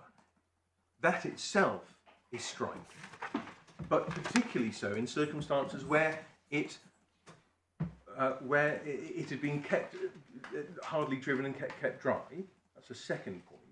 And the third point, which really explains the judge said, well, how? The third point is it was left out in the rain for the first time. Yes, you say. And if it hadn't been cleared, it's perfectly understandable you wouldn't have had anything happening, given what the use was made of the car, until November. And you said the first time it rained and was left out, it flooded, ergo the drain hadn't been cleared. Exactly. But adding on to that, I do say the judge is wrong to say it's a neutral point that this isn't a known problem, because then we get the double lightning point. Is that it happened on his finding? It happened twice, and we know that yes, well, it was kept dry. And the first time it was ever left out in the rain. So your double lightning point is it was damp before, which I'm stuck with, and it flooded second. And you say the only plausible explanation is it wasn't cleared in the meantime. Because it would be remarkable, given the usage. It would be remarkable given the use that this happened twice. That's just as a general point. But when you add into that the internet point, which with respect, it's not just a neutral point. The judge says, well, the fact that doesn't tell you anything, but that does tell you something. The judge is entitled to say, this is very surprising. This is not a known problem, and yet this poor claimant, it happened twice. So can I try and pull it together without going into the minutiae of the evidence? We've got the evidence we've just referred to, which is on the claimant's side, about notice to lookers, the job spec, and so on and so forth. On the other side of the balance, I'm going to use two broad headings for your argument. One is the passage of time argument, and the second is the absence of internet evidence. Those are two broad labels for those bodies of evidence and analysis that you have referred us to, without going into the details. Is that right? Those are your two big points. Passage of time and the absence of internet evidence. And you say the judge made an error in relation to both. That's right. Can I just add into that? And I do accept that the judge is giving extemporary judgment. This is not a school exam that they have to refer to everything. But the points that I'm making about the passage of time and it being left out in the rain for the first time, he doesn't factor that in. Well, he does, but in a very strange way. When you look at the judgment, he doesn't say, well, that would explain, because his issue, and you see this in the transcript, I won't show you this, but he says, well, it's really, if it was cleared, so if it wasn't cleared, I can't understand how it didn't happen until November. But we have the answer to that. Yeah. So can I just, I'm conscious of the time, can I just look at the judgment itself, just to see that, but I accept that those are the summary points. But so the critical passages are at 1 to 8. He refers to the document that didn't exist, or that wasn't before him, about what's meant to happen on the service. This is 127, and then says, if he's right, then it's obviously more likely than not that the drain was cleared. But he doesn't refer there to the fact that the job sheets, the claimant was saying that it was surrounded by uncertainty. He doesn't refer to the fact that their case was that the job sheets don't show it. He doesn't refer to the fact that their case was there was nothing to block anyway, but we've already got to the stage that there was. And he doesn't then go on to deal with the whole timing point, the passage of time and the care. What does he mean? Well, does he not? Well, I mean, he says in the middle. Not in the right way. He says in the middle of 128. Of course, if the problem occurred in November, as we know, when it might be thought applying Occam's razor, if nothing else, that it was most likely a continuous problem. Is he not recognising there the alternative argument that it was a continuous problem because it hadn't been cleared? Yes, I don't actually think he's right to describe it as Occam's razor at all. No, I'm struggling with that as well. In fact, it's not. No, I thought maybe he meant Morton's fork, but I don't think he means that either. Anyway, I did do some. I think he means Murphy's Law.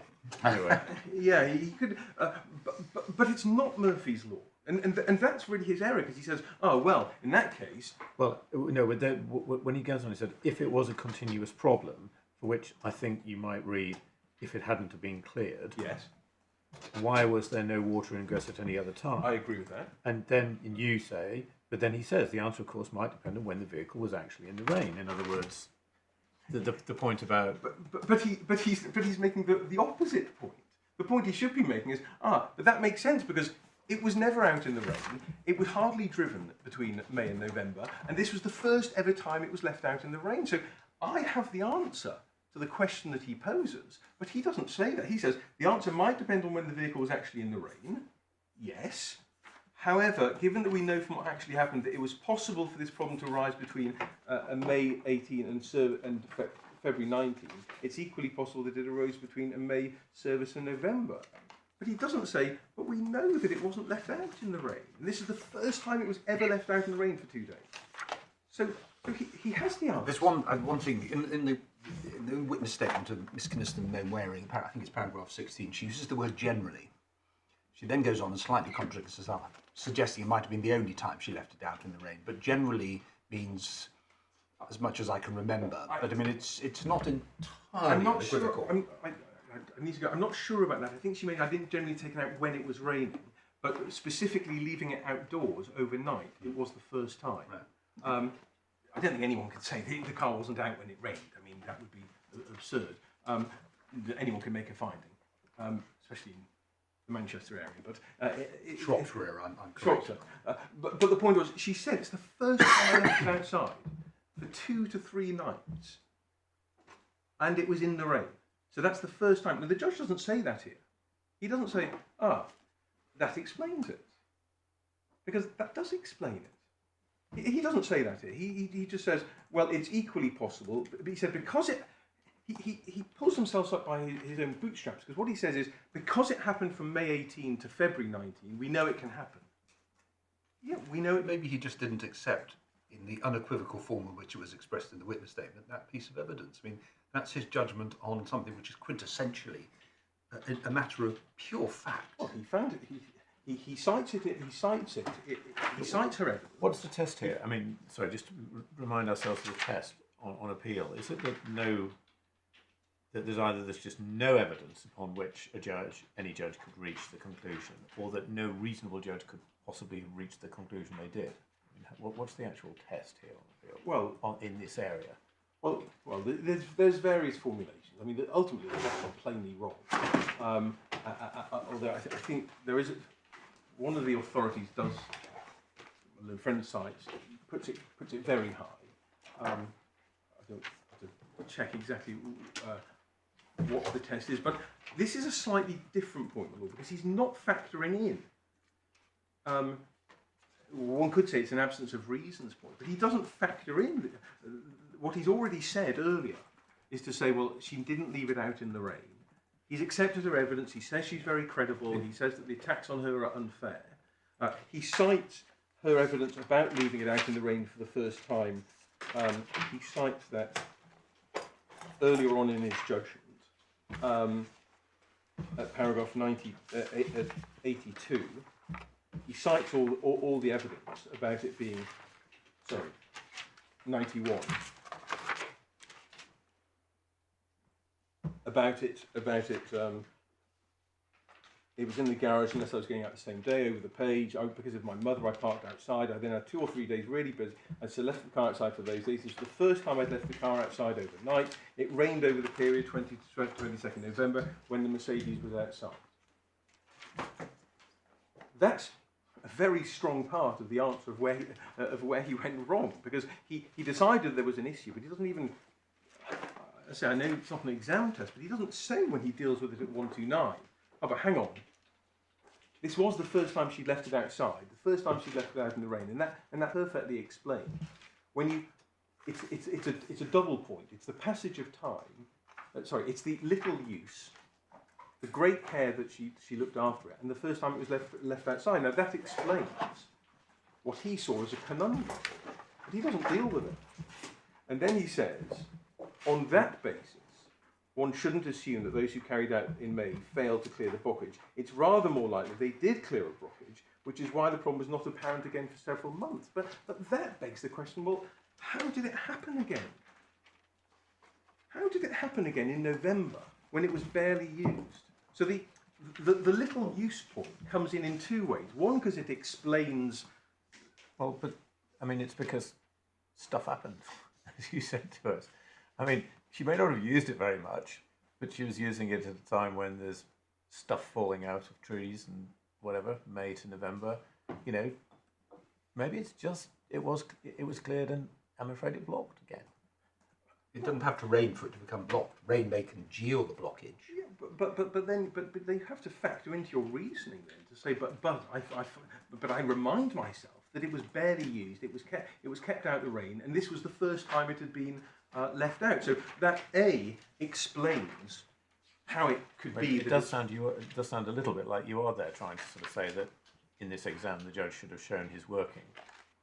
Well, there has to be some reasoning to show that this critical, on the critical part of the case where he said, oh well, if it happened again, it would have happened again anyway. If it had been cleared, then how come it didn't happen until November? But he has an answer to that. But he doesn't say, well, oh, but that does explain it. He gives a strange reference to the May 18 to February 19. He doesn't record the fact that it was kept dry. He doesn't record the fact that it was the first time it was left out in the rain. And then And then there are two more points. He goes on to buttress his own. Does he not refer to that anywhere in the judgment? Well, he comes onto it in a moment in a bizarre way, because at 133 he speculates that that's made the problem worse. And I know Lord Justice Green says, well, that's a passing comment, but he seems to suggest that bizarrely that perhaps by leaving it out and not having water flush through, perhaps she made the problem worse. Now that is absolute speculation. But hang on a second. Wait a minute. He deals with the evidence of the claimant about how she used and garaged and everything else her car. Yes. At paragraphs 174 and 175. Yes. And indeed 176 by reference to Yes. Mr. Griffiths. So he has dealt with how the car is done. So when he talks about given that we know from what actually happened, it talks about depending on when the vehicle was actually in the rain. However, given that we know from what actually happened that it was possible. You're saying he's just not. With respect to the points your lordship puts to me, are points in my favour, because he recognises that it was never kept out. It's the first time, yeah. But at the critical moment, on the critical point, on the critical issue, when he poses this question to himself at 129, he has the answer. But he doesn't say, "Oh, maybe that explains it," and of course it explains it. But he's not. So that's why I say that. Let's assume in your favour that he has attached too little weight to this aspect of the evidence. Well, he appears not to have put any weight on this at all, because it is. It's still a balanced case with evidence in both sides of the scales. Well, my lord, with respect, some evidence. Well, I don't accept that, because so there's the. It's surrounded by uncertainty. I accept that there is. I'm not saying it is a perverse finding, but there is something on one side of the scale. But there is so much on the other side, and so we've got the point about the passage of time. We've got the point about how well it was looked after. He doesn't even. That is the answer to his own question at 129, but he does not refer to the which would have very strongly pushed him back in the other direction. He then, at 131, gives no weight at all to the internet point. And we can debate about, there's no point in debating how much weight he should have put on it, but it must have some probative value. Some probative value that no one can find any. There are thousands of cars.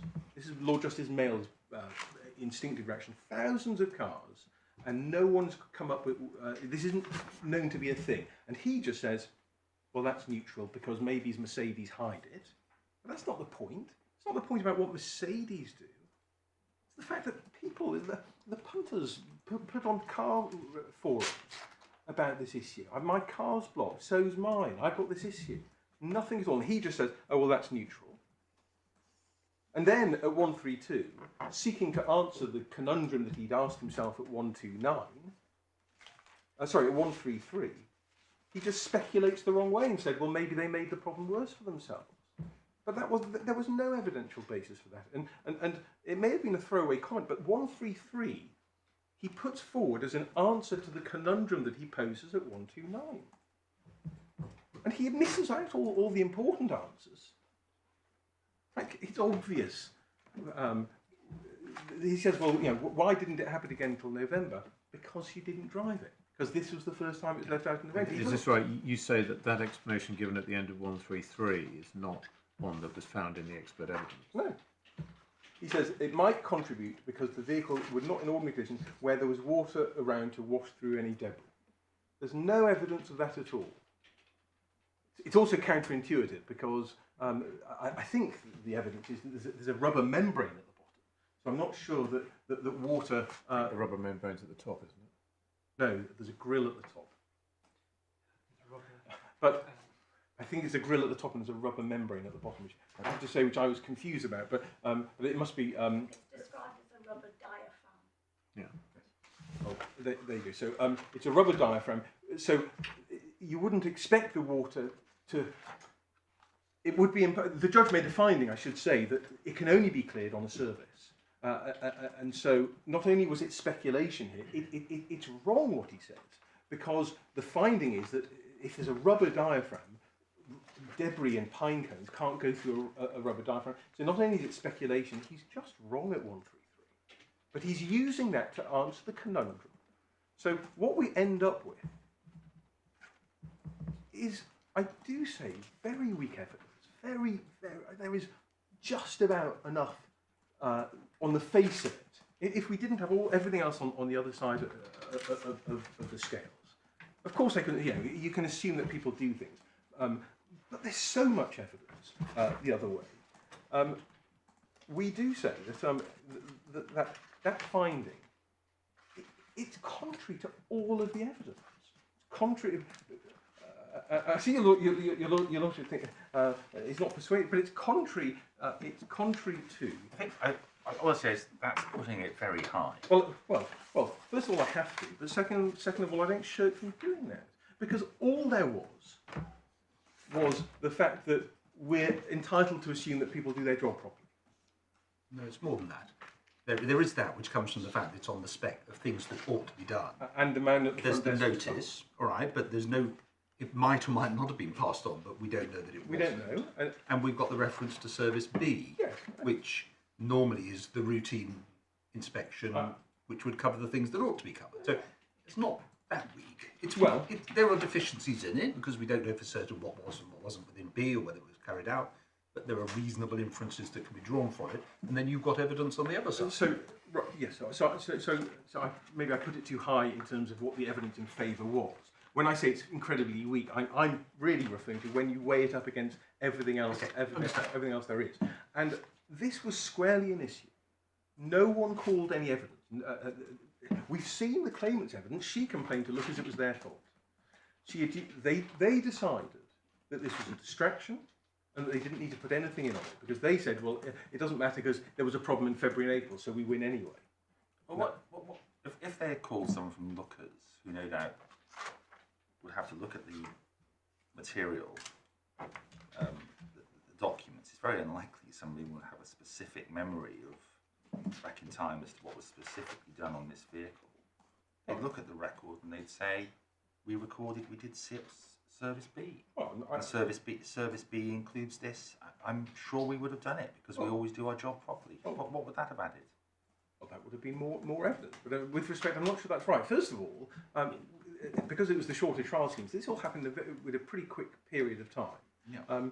It was the trial. We're not talking about 8 years ago. My usual practice was.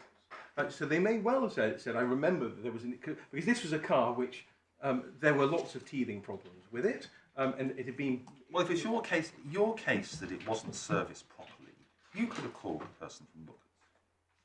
Well, did you make any inquiries of Lookers? Mr. Roberts had said in his evidence, and I should say he wasn't challenged on it. Maybe you say he didn't need to be, but he said at paragraph 6.7, the only explanation is Lookers didn't do their job. No one challenged him. Wasn't even cross-examined on it.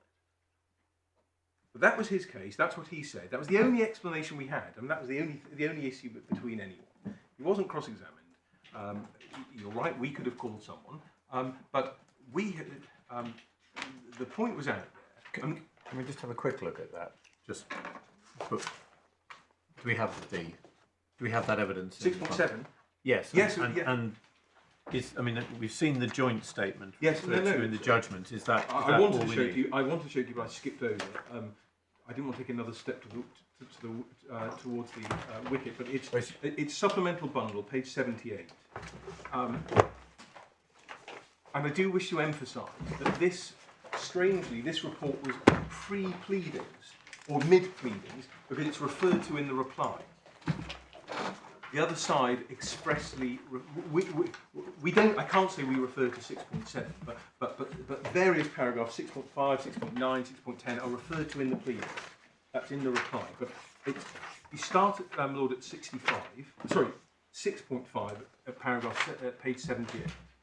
So you're looking there at Mr. Roberts' first report.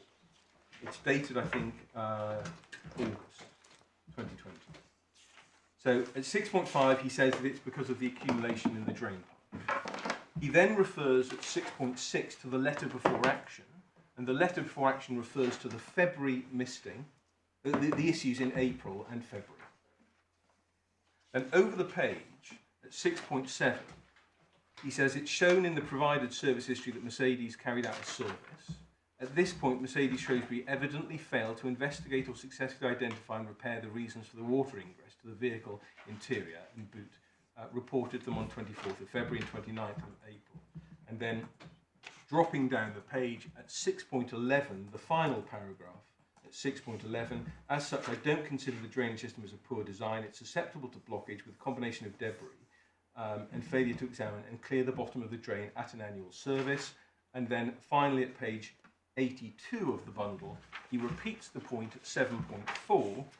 He says the blocked roof drain tube appears to have been caused by an accumulation of organic debris which has not been identified or cleared during routine maintenance operations. He doesn't in paragraph 6.7 address any of the evidence that you've been taking us to or we've been considering with you. I mean, he says it is shown that in the provided service history that Mercedes carried out a service. Yes. And then he immediately proceeds to say, at this point, Mercedes evidently. Yes. So he seems to be referring to some documents, but he doesn't analyse them. What does the word evident? Well, I think evidently, because What's the basis for his conclusion? but that it I has think, failed? I think the answer to that is because it flooded in November. Well, and because of his conclusion that it. And he knows that this isn't a known problem. Yeah, it's basically because of he's come to the conclusion on which you base your case. So therefore, it follows that it can't have been, as you're now submitting to us, it can't have been cleared in May. I'm not sure it does any more than make the logical conclusion that you're asking us now to make. But it doesn't. No. I accept that is. There's no magic because the expert says that. I accept that. He says that, and he doesn't. Well, his conclusion, as I understand it, is what your case is, which is that if properly serviced, this vehicle wouldn't flood. So it therefore follows that he says, well, it can't have been properly serviced. Correct. And what he doesn't factor in is all my other points about how well it was kept. It was left out in the rain for the first time. All those points. And I'm not. The fact it comes from an expert doesn't anyone could have. But the fact is, it was there. That's what he said was the answer. His evidence, his oral evidence was, which the judge, and I don't want to go into transcripts because we have the judgment. The judge accepts his evidence that there are thousands of cars out there, and this is not a known problem. And he is an expert. He's an impressive expert in the industry, and he takes the view. Well, if this is a problem that happens with cars, we in the industry would know about it. And he finds that he's the expert, and he finds that a forceful point because he says, we know about this problem. And the judge accepts that there are thousands of these cars. But when the judge comes to deal with that point, the internet point, I don't want to argue about he should have put how much weight he should have put on it, but he should at least have seen it having some probative value in my client's favour. But what he says at 131 and 132, he says, well, Mercedes might keep this to themselves. But that rather misses the point. Whether Mercedes might keep it to themselves, they obviously don't want to. They don't want to have a. Obviously, a responsible manufacturer at some point will say, well, we now have to have a product recall because that's what we have to do, and they will obviously monitor to see whether they can reach that position or not. But people talk about things on the internet, and the judge says, oh well, that's neutral. And so that's what we say. The judge, there was some evidence to support his finding. There's very, very serious problems with his analysis. He does not properly reason out. When he sets himself a conundrum, he doesn't even refer to what the answer is. He buttresses his own answer with not only speculation but something that's just wrong on the face of the evidence. 133, and we do say this: that your lordships are in the same position that he was. No better and no worse. You didn't need to see anyone. You didn't need to be taken through evidence.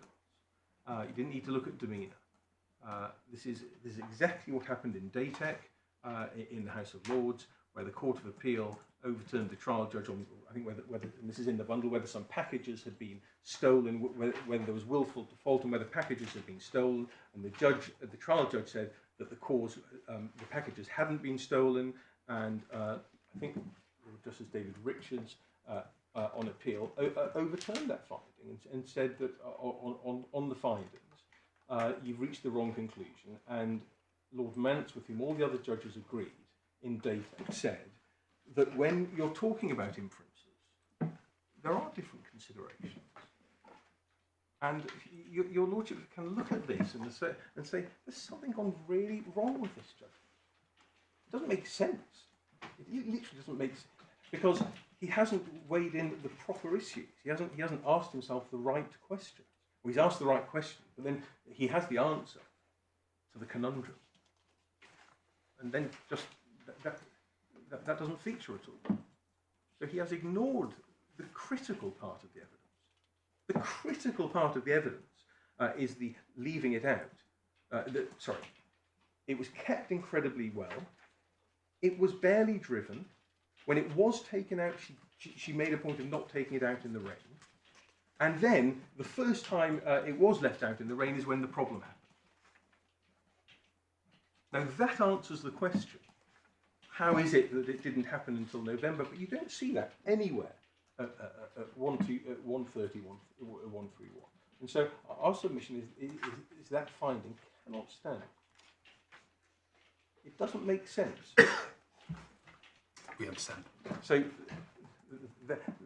that is my heading 1. The heading 2 is where you end up. Is there was a problem of some sort in February, picked up in February and April. Things happen, problems happen. They may happen slightly before the service. It's not a catastrophic failure. There's some dampness. It could have been cleared. If the judge had reached that position, which he plainly ought to have done, then it wasn't prone to flooding. There wasn't an undue risk. And critically, it wasn't properly maintained. And so you have a car which ended up with an issue. And that's the short point. There are certain references, both in the argument and I think in the judgment, where he seems to think, well, even if it had happened, yes, in fact, you get this from the permission, when he refuses permission to appeal. Do you remember I showed your Lordship that? He says, what the expert couldn't answer is that if it had been cleared in May, how come it happened in February and April at all? As if that somehow shows that it's not satisfactory quality. But that's just a false point, because the fact that there may have been an issue in February and April which could have been cleared does not render it not of satisfactory quality. And if your Lordships are with me on my heading 1, his heading 2 can't stand, because his finding, not satisfactory quality, is premised on it was properly maintained, because that's his finding. I suspect it's common ground that satisfactoriness is a combination of servicing plus the balance between fitness and design. Yes. And functionality and design. Yeah. And the judge's expression of it effectively being a binary decision is key to this. Yeah, but he says it's properly maintained. Yep.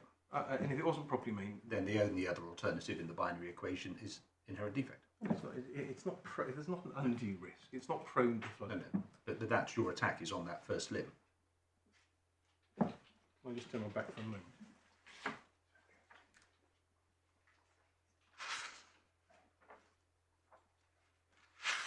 Can I just check? Yes, of course. I'll just be 1 minute. I don't think. No, not at all.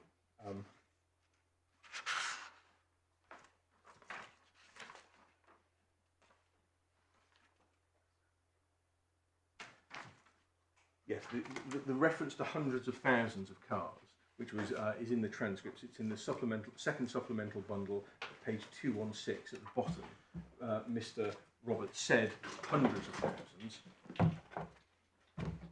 The judge didn't suggest that was an exaggeration, but he says possibly hundreds of thousands, but he accepts thousands. Could you give me the reference again? I'm sorry. Supplemental Bundle 2, page 216.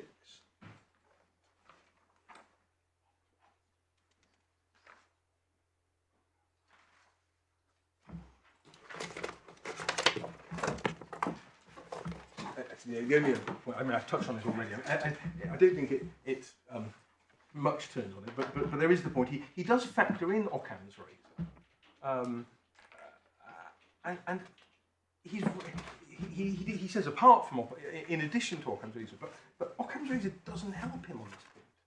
Occam's razor basically says, well, if you're looking for an explanation, you build in as few assumptions as possible. But the issue here was, had it been cleared, yes or no? Occam's razor doesn't answer that question, because either it was or it wasn't. That's a binary issue, and so he does seem to factor it in. I think the reference to Occam's razor is a bit of Thursday afternoon showing off. I don't think it really adds very much.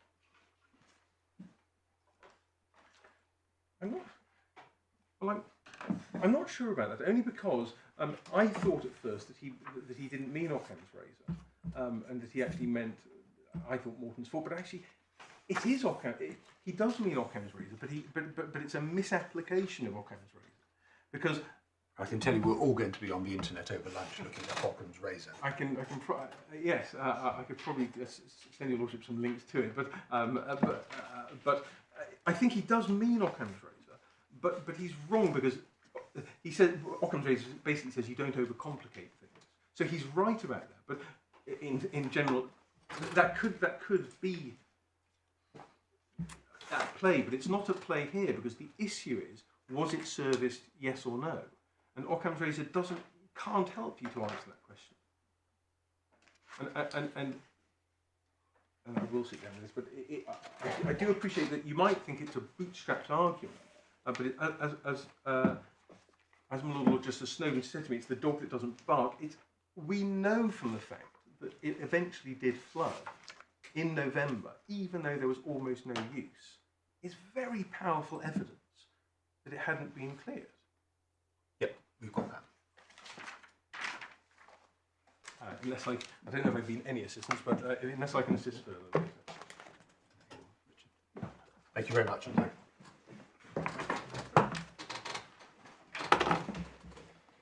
Yes, Mr. Weeks. Good afternoon, my lords. If I may start with some factual points, some references to the evidence, and some one or two corrections to what my learned friend has outlined this morning. My Lord Justice Phillips asked how many models of this car were there, and there was actually evidence directly on that point. It was 7,000 or so. It's just 7,000. Just a bit further up the page, 216 we've just been to. Exactly, and so it's 7,000 worldwide. Yeah. And it's a convertible. Yeah. So the position is that he was asked 7,000 of this particular model worldwide, and then, but he then said that if you looked at the number of similar cars, production cars with a similar type of drainage system or channels, you would be into the hundreds of thousands. Well, yes, but I mean the difficulty with this is all evidence which is simply given off the cuff. And I think that evidence actually emerges. The evidence at 216, I think, emerges in fact in re-examination. Yeah. So the real difficulty with this, and I think it is really rather instructive, is that the way this appeal is developed and challenge to the judge's judgment below is effectively targeted on this one comment the judge made in relation to other vehicles. But that's a point which only emerged in the course of re-examination by the defendant's counsel. It wasn't the focus of Mr. Roberts' report.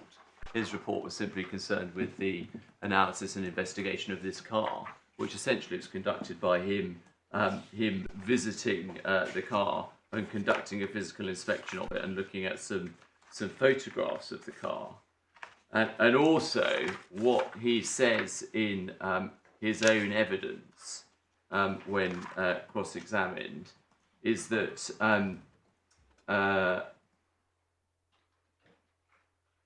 he has experience of these of similar drainage problems in relation to Bentleys and Renaults, I think. Yep. So I'll find, my lords, the reference to that. But Well, it's the same page. It's 216. Is it? Oh, thank you, my lord. Well, then that rather shows the difficulty, which is that the point is being put, which is that there's no evidence at all of any problems with this car, and then the response given by Mr. Roberts is, well, in my own yes, thank you, my Lord Justice Snowden. Yes, I have also had first-hand experience of Bentley and Renault vehicles with drainage channels at the front windscreen, which has suffered a blockage and electrical system component damage as a result of the blockage of the drainage channels on those specific vehicles. So, at the very point at which he's giving evidence in relation to this car, he says, well, in relation to other related vehicles, it is a known problem. And so, that in and of itself shows the difficulty with putting so much weight upon, this one particular point, which is, essentially the whole thrust of my learned friend's challenge. Another factual correction before we turn to the May 2019 servicing is it was said by my learned friend that my client, Mrs. Kynaston-Mainwaring, did not report the moisture in February 2019, and it was put that therefore it wasn't a serious issue. Well, again, I'm afraid that's not correct. My client's witness statement is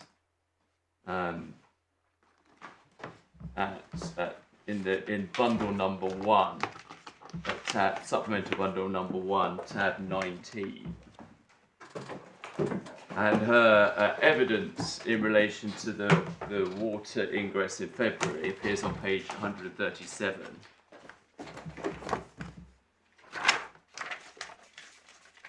And she says at paragraph 28, on the 24th of February 2019, my husband and I went for lunch with our friend Jonathan Gascon and his family. She says, when we'd finished lunch and came back outside, my Mercedes had misted up and condensation was running down the window. I told Jonathan that I'd experienced some snagging issues, and he said this was not right. I rang Lucas the day after and explained I got damp coming into the car. And she goes on to explain that she would call in with the car. She remember standing outside having a chat with Trevor Organ, the chief engineer, and they said the cause might be the aircon, and so they would check that, and the outcome was that Lucas could not find anything on that occasion. So, right from the outset, this was treated as a serious issue and was reported. So, the suggestion that this was all of no significance until the catastrophic flooding is simply wrong. And she was also cross-examined in relation to this point in the transcript, page 75, the supplemental bundle number 2.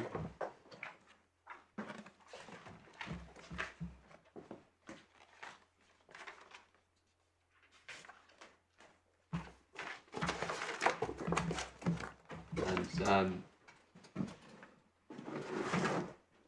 the supplemental bundle number 2, page 75, just below B, the claimants, the defendants then counsel says, one of those things, and this may be the point that my lord may think is a proper point, there's no evidence at all you actually went to Shrewsbury and asked Mercedes the following day for an assessment. You say that's what you did, there's no evidence of it all, is there? It was, and this is one of the things that we corrected slightly because it was a day. Was this the day out that we corrected on the start? Because basically I was going to a dental appointment. I rang a gentleman at Mercedes I was dealing with, can't remember his name now, and told him it was misting up and could I bring it in for him to have a look at? And that's exactly what I did. And then she goes on to discuss the conversation she had. So insofar as the point is now being taken that it was insignificant, the incident in February, that's simply contrary to the witness evidence, and it's contrary to the way the case was presented below. In any event, we do query how far this point can really assist the appellant, because if the reality is my client is not a car engineer or a car mechanic, and now that this issue and these incidents have been investigated by 2 experts, the experts are largely in agreement as to how the flooding was in fact caused. And that is also particularly important when one considers the evidence in relation to the May 2019 service, which I will now turn to, if I may. It was put, I think, that if I can put it neutrally, that there was some evidence in relation, my learned friend was suggesting there was some evidence in relation to the service having been correctly conducted in May 2019, but the evidence was overwhelming on the other side. And we fundamentally disagree. That's simply not the case. But in any event, even if my learned friend was correct, that is sufficient for the finding to stand. It's my learned friend who must identify that the position is this is a finding of fact which is plainly wrong, or finding of fact which no judge properly directed as to the law could have found. And we say that is quite impossible. We start with the service schedule and what we know, which is that a Service B service was in fact actually undertaken. If we actually look at some of the service documents, we've only, I think, seen some of them so far. We have the job card for the May 2019 service. We've seen this document. That's at page 215. And what it refers to there on the left-hand side, description of goods and services, VHC, that's the visual health check. They carry out a free visual health check, and then there's a video health check, and then it's referred to the fluid in the hydraulic system being replaced, and the provision of a Mercedes-Benz courtesy vehicle. And then at the top of page 216 is carried out B service on vehicle. And plainly, the reference to B service there is a compendious reference. It's not referring to everything that was done in the course of the B service. And one can see that the section of the report which is quality control inspection on the bottom half of page 216 has simply not been completed. It doesn't follow, of course, that nothing in the B service was done. It simply follows that part of the form was not completed. We then can turn over to the electronic service sheet, which I'm not sure we have seen yet, which is at page 218. And this refers to the service sheet as being a service B. That's just above the hole punch on page 218, and it's a 24-month service. It's cars 2 years old. It's done 6,000 miles, and we can see there are various items that have to be checked here. If we turn over to page 219, what we can see is that one of the things that has to be checked is the underside of the vehicle. Now, there is no specific entry in the B service list here for checking the drainage channel. But what we know is that the underside of the vehicle has been checked, and as we will see in the joint experts report, one of the things that the joint experts say is that because of checking the drains involves having to look underneath the vehicle, it's something which could only reasonably be carried out by a qualified service engineer when the car was on a hoist, and not by the car owner themselves. So we do know that the engineer has checked the underside of the vehicle. There's been no suggestion that this form has been incorrectly filled out.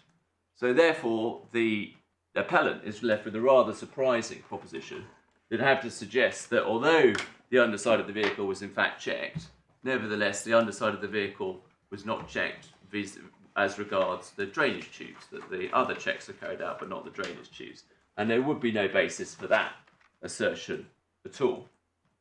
And then if we turn over to page 221, we have here the visual health check document. We can see at the top of the visual health check document, says this one has been printed on the 8th of May 2019. At the top right hand corner it says date printed, and then there's the odometer figure. The the relevance of that reference is that there was a dispute between the parties in the course of the trial in relation to what the correct mileage was, whether it was the odometer figure or whether it was a slightly higher figure, about 7,500 miles, which was the mileage that was found. But this shows us that this was the check that was done at the time of the service in May 2019, and we can see at the bottom right-hand corner, the 8th of May 2019 is the date on which this has been filled in. And for good measure, it's been signed by a technician and it's been signed by the team leader. So again, on its face, it appears to be a document which has been approved by two individuals at Mercedes-Benz. And then we can see the penultimate row of items with tick boxes. There's a check under the vehicle, and here they all four are checked in the G column, which is green, visually okay. So we can see that 4 checks have been carried out: the steering wear, the suspension wear, the draft shafts, and the exhaust system condition. Now, just like the Service B form, there's no particular entry for checking the drainage channels on this form, but we again have confirmation that the underside of the vehicle was in fact properly checked on this occasion. It might be said, and this is desperately unsatisfactory without some proper expert evidence about this, but and it might be said that when you look under the vehicle as part of Schedule B, check condition of vehicle underside, you are looking for those 4 things and not anything else. You know, you're looking for the big things. You know, is your exhaust going to fall off? Is your steering going to fail? Suspension and drive shafts. Well, my lord, it might be said that, but we'd have 2 points in response. The first is simply because, as I understand it, the rubber diaphragm. You can see the photograph somewhere else in the bundle. It has a cross aperture in it. And actually, to check whether it's blocked, you've got to do something more than just look at it. The point is, you've actually got to get your finger inside it or just open it up to see whether there's something blocking inside. You can't just check it by looking visually at it, can you? Well, it may be the case, my lord, that one can simply pull back the edge of the diaphragm and look inside. And it may be the case that when one is referring to a visual health check, one assumes that the parts of the vehicle can be manipulated in some regard. What we say would be an extraordinary proposition, and one which, if I may take you in a moment to, Mr. Roberts refused to accept in cross-examination. So Mr. Roberts, the expert in cross-examination, his position was, contrary to what he said in paragraph 6.7 of the report to which he was taken, his position in cross-examination is this inspection he would expect to have been carried out. So there are 2 points. The first is, Mr. Roberts' evidence is that he's seen the manufacturer's specification sheet in which it identifies that this test should have to be done. This is not. No. These sheets are what? Not manufacturers generated. These are generated what, by the dealer itself, Mercedes-Benz of Shrewsbury, or I know we just these electronic service sheets we've just been looking at. Yes, so these appear, my lord, to be the service records that are generated by lookers who are licensed. But presumably on a standard Mercedes template. Yes, one assumes so. Yes, because it's branded at the top as being Mercedes-Benz. So you're saying there's yet another document. These documents were available at the trial, I assume. These documents were, yes. So there's another. The thing that the judge said was very unsatisfactory we didn't have. Yes. Another document. Yes. That Mercedes have generated that he's seen. Well, it's what I think Mercedes have generated. It's the standard Mercedes document, which was in the possession of the appellant. It's in addition to these standard Mercedes generated templates. Yeah, well, I think the difference between the two is that these. The answer is yes, it is different. Yes. Yes, I apologise. It is different. It is different. These are records of what was done as part of the service of the visual health check. What I'm struggling with is why Mercedes should generate or produce templates for their dealers to use for Service B, and then have a separate document for Service B, which isn't reflected in the service sheets that the dealers are supposed to use. But that's what you're saying to me is the case. Well, all we can go off is the evidence that was given by Mr. Roberts, which is he says that he's seen a specification list of things that have to be done as part of the service. Different from these. Yes, and if I take you to the reference in the evidence, it's in his Annex 2, or Annex to his expert report, which is actually just a supplemental report, which is in Supplemental Bundle 1, it starts at page 99. And it's the relevant paragraph is paragraph 1 on page 100. So cleaning of body drains. Cleaning of body drains should be carried out as a matter of routine when a vehicle is brought in for a scheduled service and inspection. I understand it is a specified operation in the manufacturer's service operation is for the vehicle in question. That was one of the questions I was going to ask you. Did this additional document that we haven't seen, and he only says he understands, would include that it covered clearing of body drains? And it's slightly odd that that's not on the specification that we've just seen, which is the standard form template used by Mercedes. But he's saying that he understands that it is a specified operation in the manufacturer's service maintenance operation list. But we don't have that list. We don't have that list because it's not been provided to us by the appellant GVE. It was not put before Where the did he court. say? Where did he say he had seen it? I think that, my lord, I have to check. I think that's in the transcript itself of his cross-examination.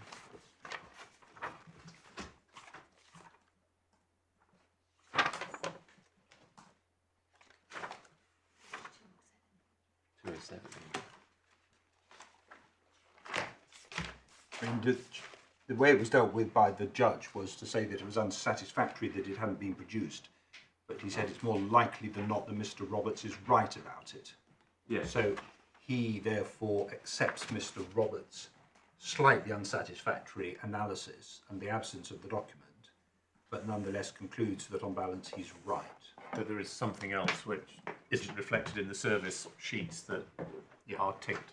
Yeah, exactly. And if I may, thank you. I'm grateful to quote, clearing of body drains. Yes, and the reference, I'm grateful to my learned junior that in the transcript it's supplemental bundle 2 is page 207 in the transcript at the bottom of the page.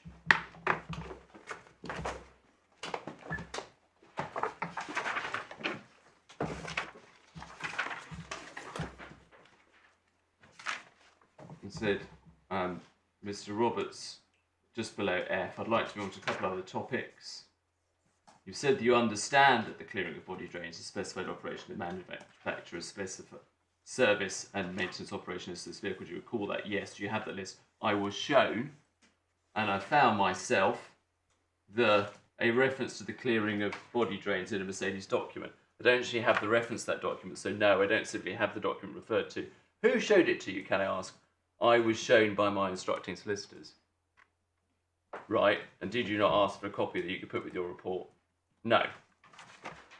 So he's clear there that even though he's using the language of understanding in his second supplementary report, there he says he's clearly seen the document, and moreover the document is in the possession of his instructing solicitors, and that then becomes particularly problematic when one looks, if we may, at tab 26. I apologise for hopping around. Tab 26 in supplemental bundle number 1.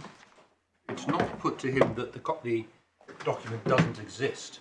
He's criticised for not having asked for it or cited it, but it's not put to him that document does not exist in cross-examination, or that it does exist and no one's asked for it at the trial. And it didn't come out at trial. The judge decided it was unsatisfactory, but nonetheless he overcame that problem. Yes, and so to be clear, we accept, and the appellant must accept. We accept that this document, as Mr. Roberts has identified, it exists and requires that as part of a service that the body drains be checked and cleared if blocked. But you accept and rely upon the fact. Exactly. And if the appellant wished to challenge that, then that would be quite, well, first of all, they have to challenge the judge's finding, and secondly, it'd be quite impossible because it's a finding made by their own expert, by whose evidence they're bound anyway. And then So- you say you've asked for this document and it hasn't been produced. Yes, and that's at tab 26 in supplemental bundle number 1. Sorry, it's page 241. Page 241. Oh, I don't know what it was. So, and this is the letter of the 24th of May 2022, and the document here is asked for, and the maintenance is the references of the final paragraph. It relates to this ground. We made the request by our Miss Pickford's email on Friday for the maintenance operations list. Your client is refusing to disclose this list on the basis it should have been raised at trial. But we did ask the judge to draw inferences from the non-disclosure list, and the document holds greater significance given that permission to appeal has been granted. And as we understand it, your client is seeking to challenge the finding of fact regarding the May 2019 service. We invite you to revisit this request with your client, I think it should say, in these circumstances, and reserve the right to draw this letter to the attention of the court should the maintenance operations list not be disclosed. And then over the page 242, we await hearing from you by return with a copy of the maintenance operations list, along with details of your client's communications with Mercedes.